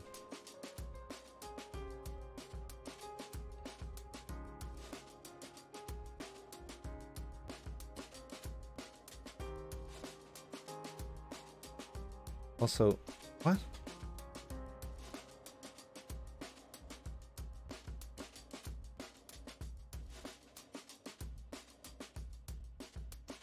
Cancel that. So, oh, this is weird.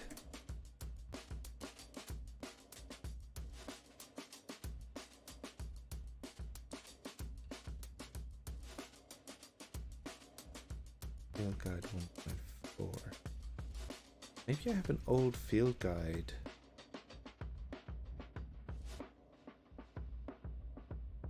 (2.1). What did I do? What did I change? Oh.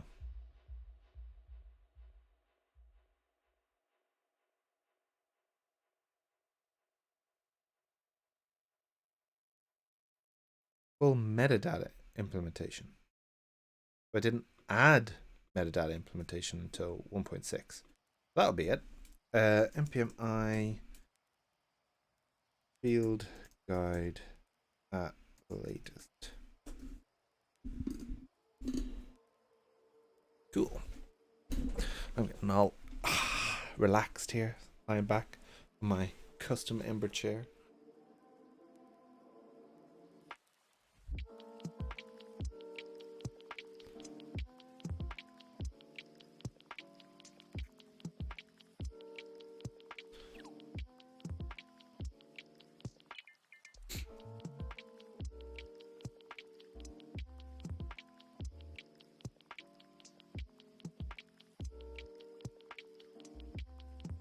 Okay,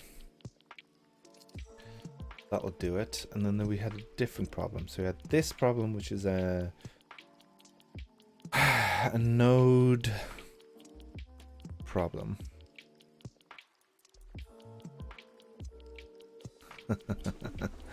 Hello, Mamiller 93. Welcome. So you are first time chat, so I assume you're new here. This thing is a Pomodoro timer. Should probably put something there that says it's going to be like just chatting in 5 minutes or something. So it's Matt. Hello. Oh, it's Matt. Hello. So that's quite early for you. Wait, it's not like 3 o'clock in the morning, is it? I thought you were West Coast, if you are the Matt that I know.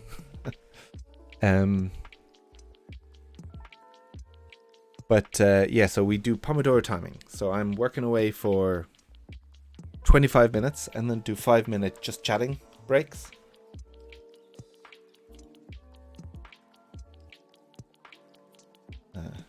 You must be then East Coast. Yeah, exactly. Yeah, I missed that one. Okay, cool. Not so bad. Yes, so have a look at what Ember CLI version we are on. You won't distract, but this is the whole point. If I wanted no distractions, I wouldn't be live streaming my open source development. It's all about the interaction, man, you know? 18. So there was a fix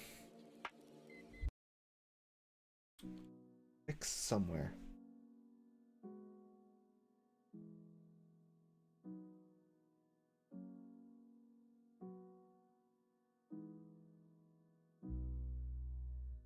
But if I think maybe if I just redo my package lock.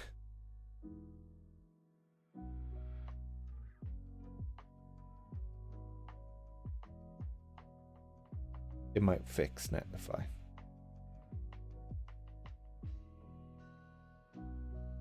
We shall see. So I think it was a transient dependency that breaks it. So Matt, it's an interesting one because it's a fix that I did. I debugged an issue with Ember CLI that we were depending on some, it was either some weird Babel thing that was like wildly out of date, and like the up-to-date thing is using like 5 or 6 major versions after what we were using, and we had to release a patch fix that was only added in like the 6 minor versions. So I backported that to the old one and got somebody to release it was like a whole thing, but because it wasn't Ember CLI, it was a dependency of a dependency of a dependency of Ember CLI. I can't remember what it was, so I think it was just a patch release. So that's why I'm refreshing the package JSON that might fix it. We'll see. Otherwise, I'd have to do a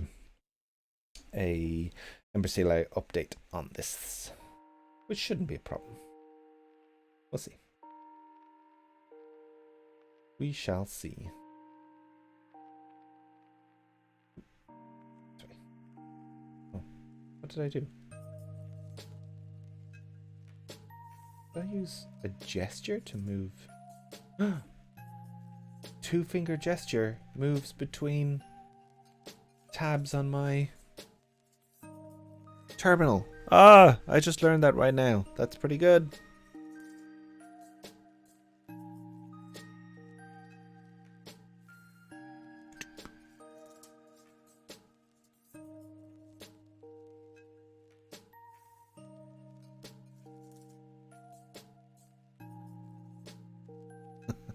So the 3 fingers was what I was trying to do, which was swapping between the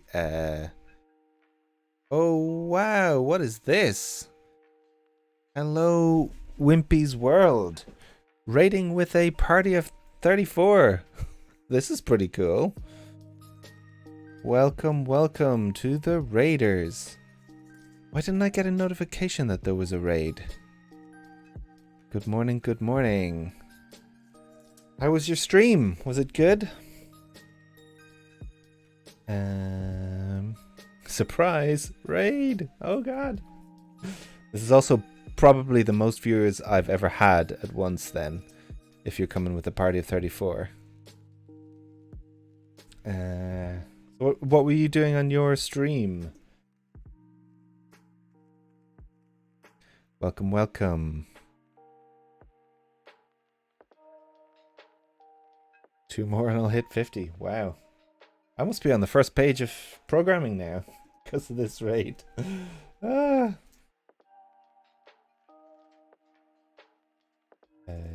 Dev dependency. New follow. Thanks for the follow. Wimpy's World. Update field guide dev dependency to fix meta. Not meta as in Facebook, meta as in metadata. We'll see what our build looks like now. We should get a preview. Boom! Look at that. First time chat. This is great. Hello everybody. Welcome, welcome.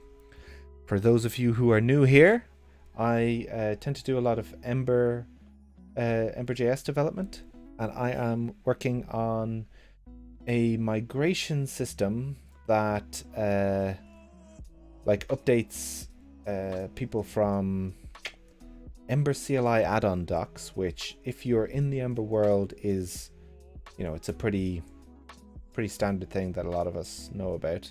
Why isn't that opening? Open link in new tab. Wasn't opening for some reason. This is something that a lot of Ember add-ons use to document their add-ons. And I'm trying to replace it with something better for SEO anyway. So that is it. Also, if you are new here, you will not know that I have a Pomodoro timer. So I am going to move to just chatting. So we have just chatting for 5 minutes. and then we go back into development. So we get a 25 minutes programming, and then, oh, thank you, Esme Potatoes, for the follow. That has to be an Irish person, another Irish person. I jest. Or maybe you're just trying to cater to me with your username. I am a very big fan of potatoes. Potatoes are great.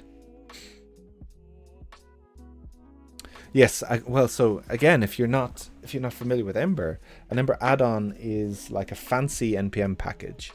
It's kind of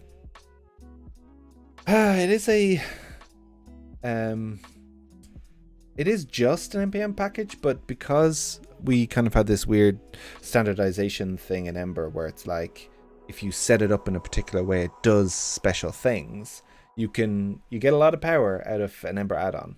And in fact, everything that I'm talking about here, Empress, I'm going to share a link for people who don't know what I'm talking about. github.com/Empress. Empress is powered by Ember add-ons. Like the whole thing, each of them are Ember add-ons. And if you wanted to dip your toe into any of this, and if anybody's interested, I recommend the most mature of these projects is Empress Blog, which should have a deploy to Netlify button right at the bottom. Or not right at the bottom, like halfway through the markdown. The README. That's like push a button and you've got yourself a blog, and you just write markdown in it. Pretty cool. Anywho, so what was it? Wimpy's World, Raspberry Pi container stuff. That sounds interesting. I have seen a lot of people talking about doing like Kubernetes clusters on Raspberry Pi cluster. But yeah, sounds interesting enough. Do I have a Raspberry Pi? No, I've got an Arduino. I want to get a Raspberry Pi, but I've got 2 kids, so I have very little time these days to do any of that stuff.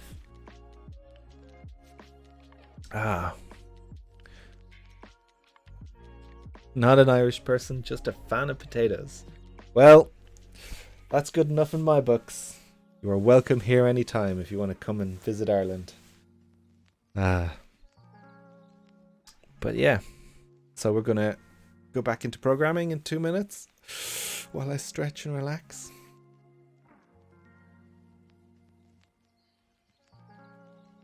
Okay, what is this? I built a Linux desktop OS for Raspberry Pi in an ARM containers on an x64 PC.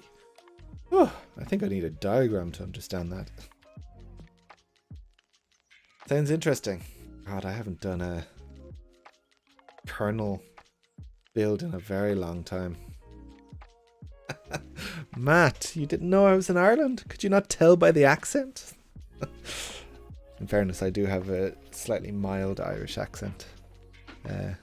I sound British to Irish people.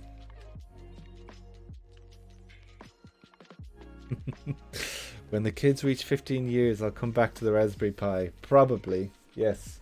I've literally got like I can't remember the name of it. You know those big square IKEA shelves. That's like a 5x5, and each one of them has like projects that I want to get back to, books that I want to read, Arduino stuff that I want to do. But like, yeah, 15 years. Of course you could tell, Matt. Yeah, sure. But this is the thing, like you'd expect bad audio quality crossing the Atlantic, but you know, with this bad boy, good audio, good network connection. Doesn't matter where I am now. Meetings, I might as well have been sitting in the next room, Matt.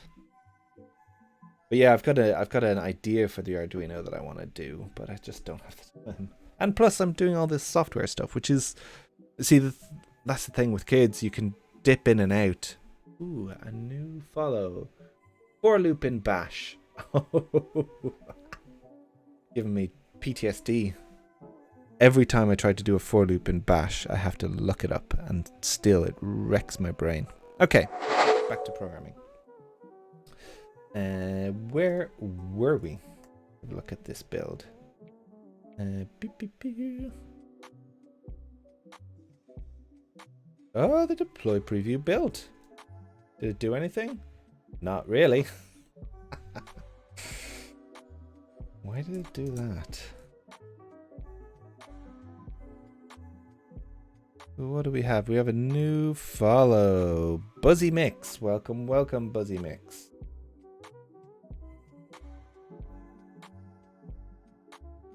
That's interesting. Why is it doing that?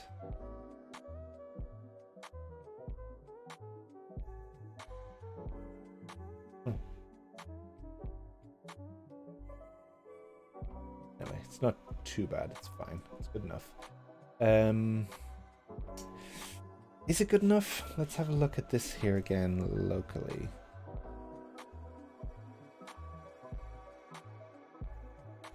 And this one's on a different port, so we can actually do both at the same time. npm start.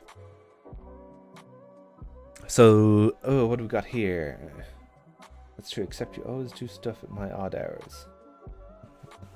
Yes, well, so this is part of the problem with being in Europe. We don't get to participate in a lot of the things that are working hours in the US.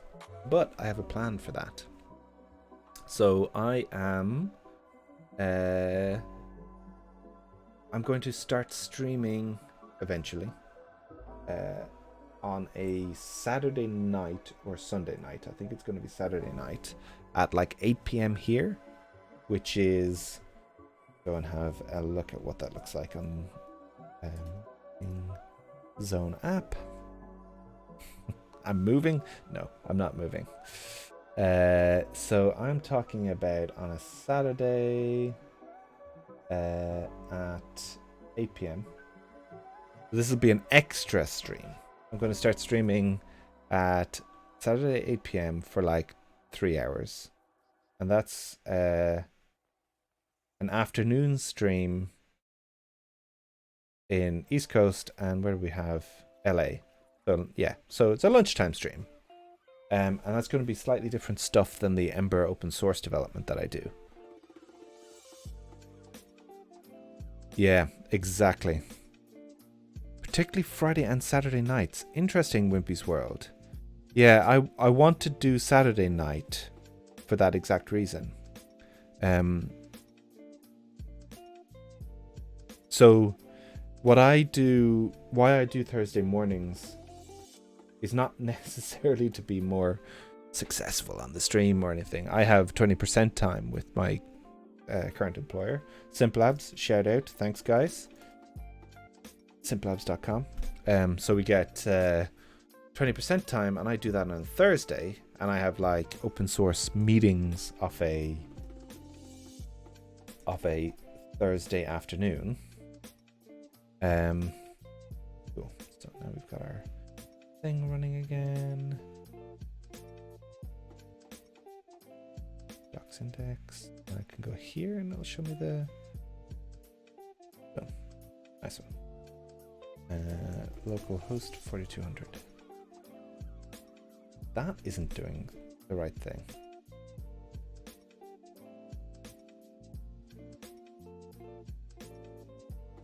Ah, it's because I need different content. Yeah, let's go and fix that. Yeah, so with my open source meetings in the afternoon, I can't do the afternoon for streaming. Again, the meetings are with people in the US, so I need that time to be able to have those sorts of meetings. So it's just kind of like a fun thing that I do on a Thursday morning. Not the biggest of deals, but yeah. So, right, this is doing a weird thing where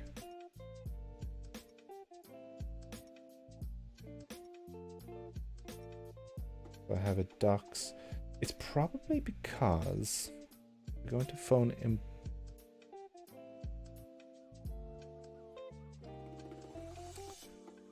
Docs index. So I don't like this.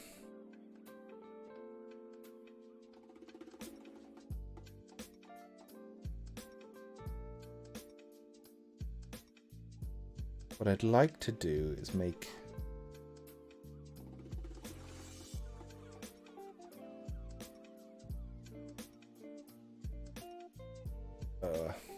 it's a weird one because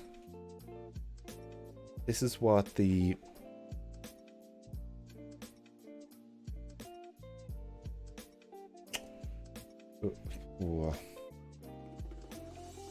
this is a difficult one to optimize because we're going to have people who are coming from EmberCLI addon-docs.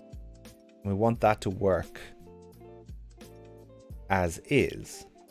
But now we have field guide addon-docs template, and the index, it should just be markdown. And that should work. So really, and this is just for the,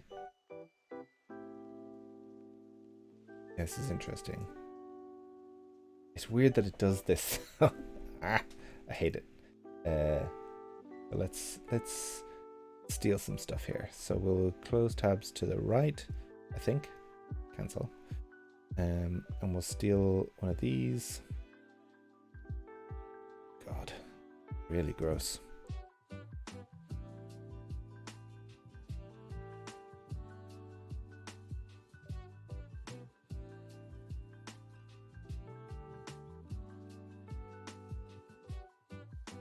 That'll work. Why is it complaining? Docs index isn't a thing. Oh, we're already on docs index.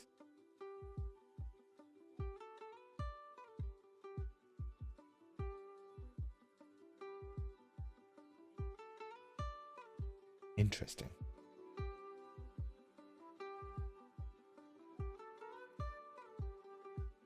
Let's do new file.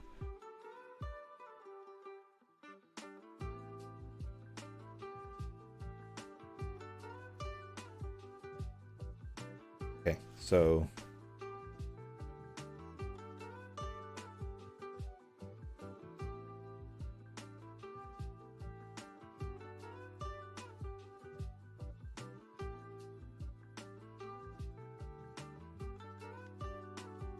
what that is. Oh, because it's empty. Docs index. Okay, cool. This file only exists because the structure of EmberCLI addon docs, and we are trying to make it, and the point of this template is to just make it easy to migrate from EmberCLI addon docs to field guide.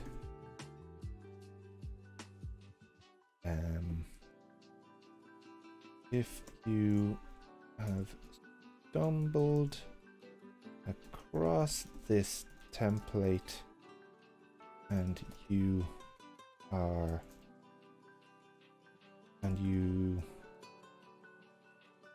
use it for field guide without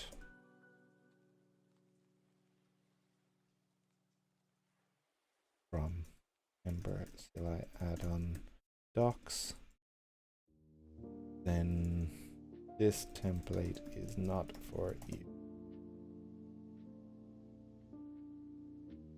Is that a good enough warning?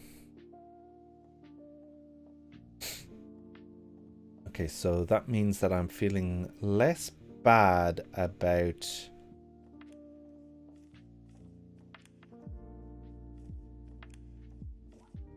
oh, that's interesting.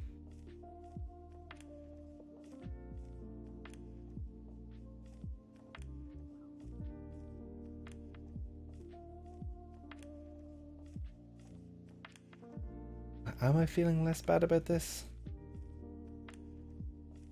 God, try it.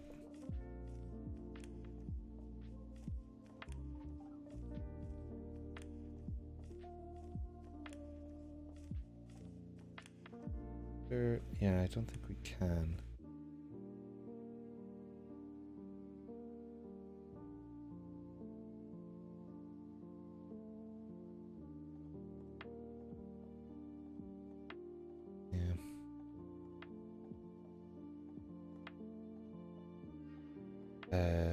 Okay, product name. Gonna be in here, test. Dummy config environment. That's gonna be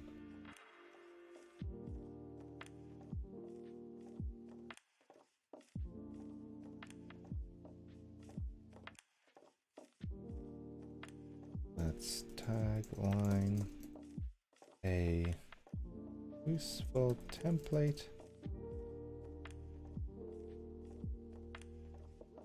to help you migrate away from CLI add-on docs.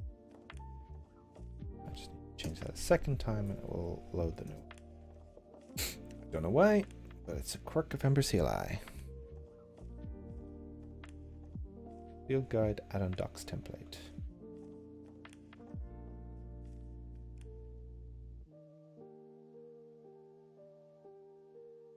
Strange. Cool. I guess then we don't need any of this.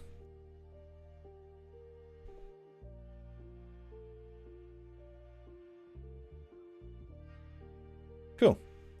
Powered by Field Guide. This looks great. Nice one. And I'm going to update the sample docs. Push that. So now it's not just going to be a terrible experience for people who come across the actual repo on its own. Do we have a... I'm losing all my tabs. For anybody who knows me, they know that I am a terrible tab hoarder. We've got field guide and docs template, bing bada boom. And then we've got this. Go and change the name of this thing.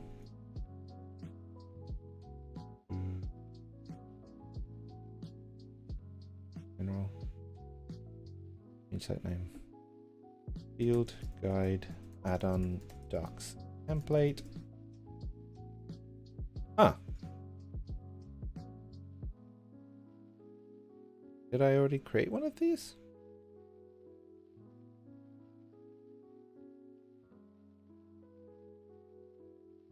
Ah.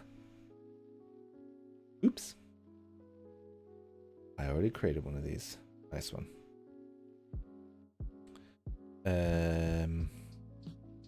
Domain settings. How do I delete? General. Delete this site. Oh god. Okay, sites. Let's go. Nope. Field guide add-on.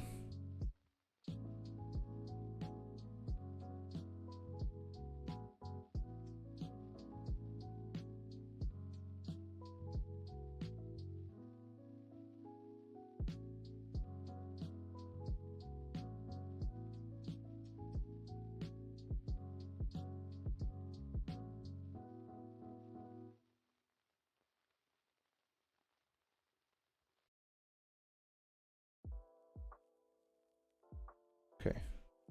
Boom. The weird thing happening there with fast boot, but that's not a problem. Not a problem. Cool. Awesome. Nice. That's all a bit strange. I'm just going to merge this. I'm going to release it because yay.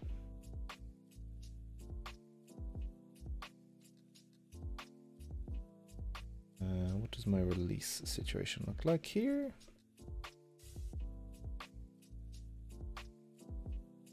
I don't have a easy release setup. Let's see.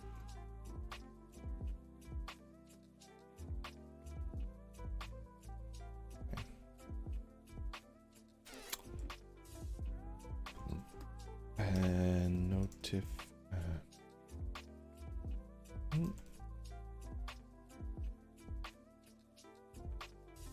And Sona. Ooze, did I know what a raid was prior to them raiding? Yes, I did. It took me a little while to understand it because I'm kind of a little bit new to Twitch. There's a running joke that I don't know what I'm doing here. But I tend to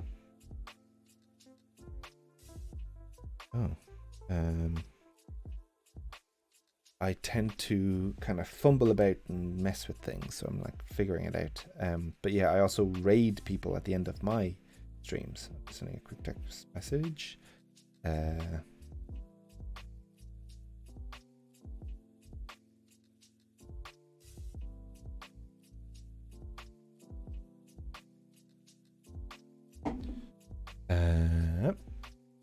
Sona Ember CLI notification. It's just the thing I want to do, but I modernize syntax. I want to get the right thing. Boom.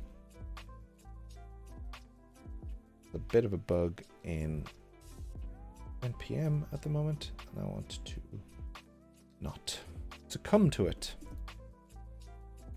Okay, so let's add. Let's do this as a new branch because fetch. Will I get this done in the 7 minutes? What do we think? Cast your votes now.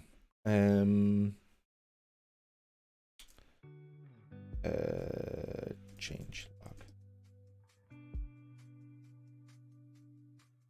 So we're going to add that auto change log. We need to steal the change log template, copy,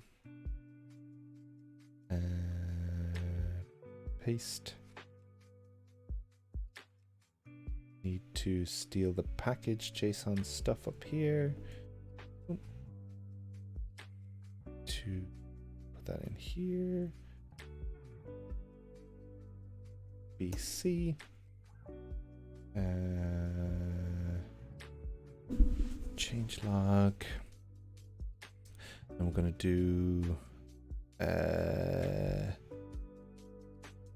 npm ignore at the npm ignore for dot change log. Huh. Odd.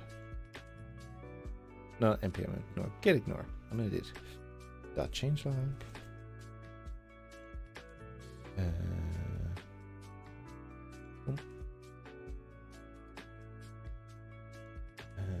think that's it. I could just run, close this off. I can go npm to install npm I to install my auto changelog thingamajig.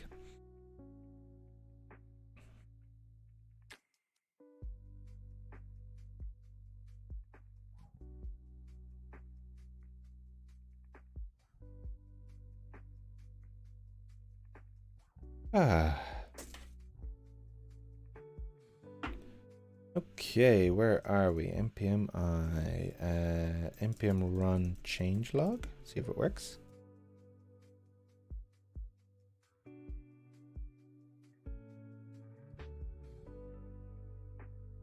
So that's a problem because I think I need to change repo. Huh. Odd. Do I have it still here?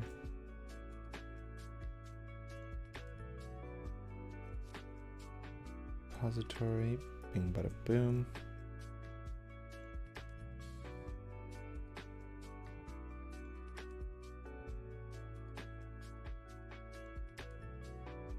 Boom. Nice one. Nice one. So we're just gonna commit this stuff to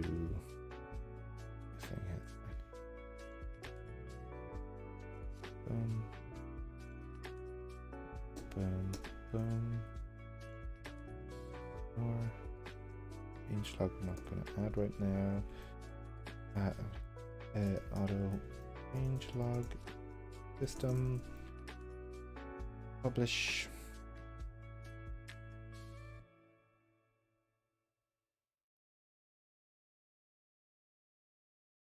GitHub. Why did you open it over there? Come on, we'll do it here. Come on. The problem with having something as a fork. Kind of irritating quite a lot of the time. Add auto changelog system. Good enough. It's only so that it's a pull request. I don't care about any other things actually building. I'm just going to merge it. Confirm merge. I'm going to git checkout master. Git pull. npm run change.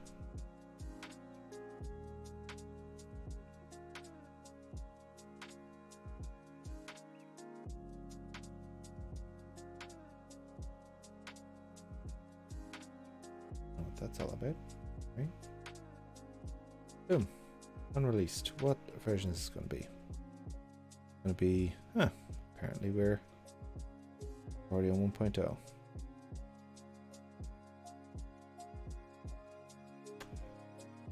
I don't know that we are. Reset version to 0.0.0, and boom. Now we're going to it's supposed to like v 0.1.0.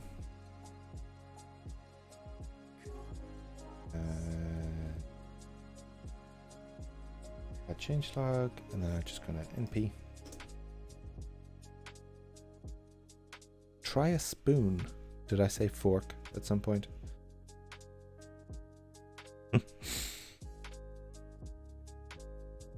I'll have to roll that back. Roll back the tape. Have a look.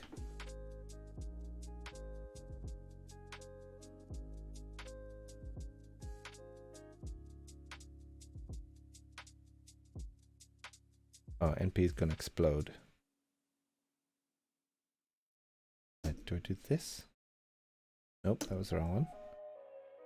I do this. That makes it the main thing. Ah, it didn't explode. Yes. Minor.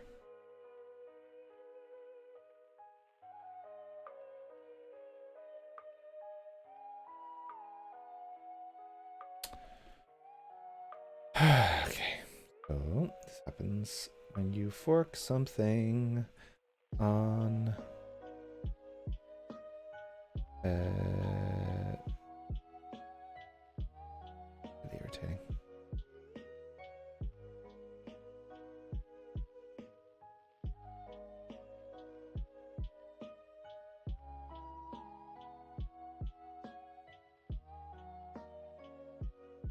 This is why I hate forks. Yeah. It's like, obviously forks in GitHub are incredible. But there's just a few things when you're maintaining a repo that is a fork of another repo that makes it less than ideal. And this is one of them. You like, I want to have guess it's kind of an odd thing. It's an edge case anyway. I'm building a new thing, a brand new thing that started its life as a fork of something else. But then why should it be a fork? It should just be a clone and then change it or whatever. Just like to keep the history, that's all. And by keep the history, I mean delete all the tags. Right, so time's up, folks. This was our last Pomodoro. Thanks to everybody who joined us from the raid. It was a fun one today. I think that's the most people I've ever had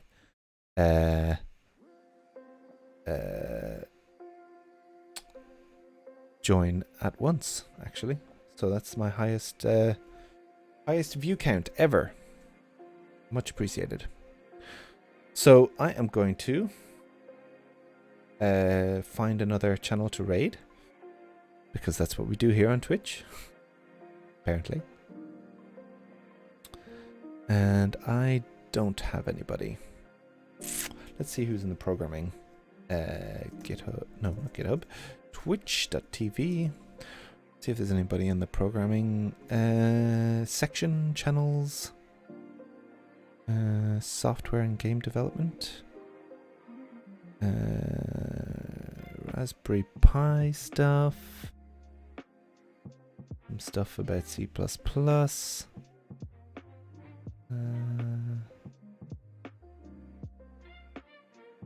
Oh, comics, I don't see anything here. Deving things. Anybody got any oh, there's me. Anybody got any ideas? Thanks, Dragon Blood, for joining us. It's always good to see you around.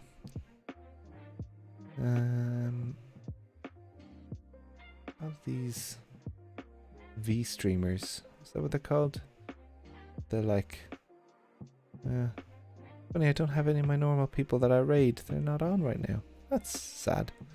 Oh well, we're gonna have no raid today. Big tear. I'm a raid receiver, not a raid giver today, but that's okay. So again, thanks everybody for hanging out. I won't see you next week or the week after, because next week I'm off on holiday, and the week after I am doing my 20% time with a Rust workshop, an all-day Rust workshop, which will be fun. And with that, take care, everybody.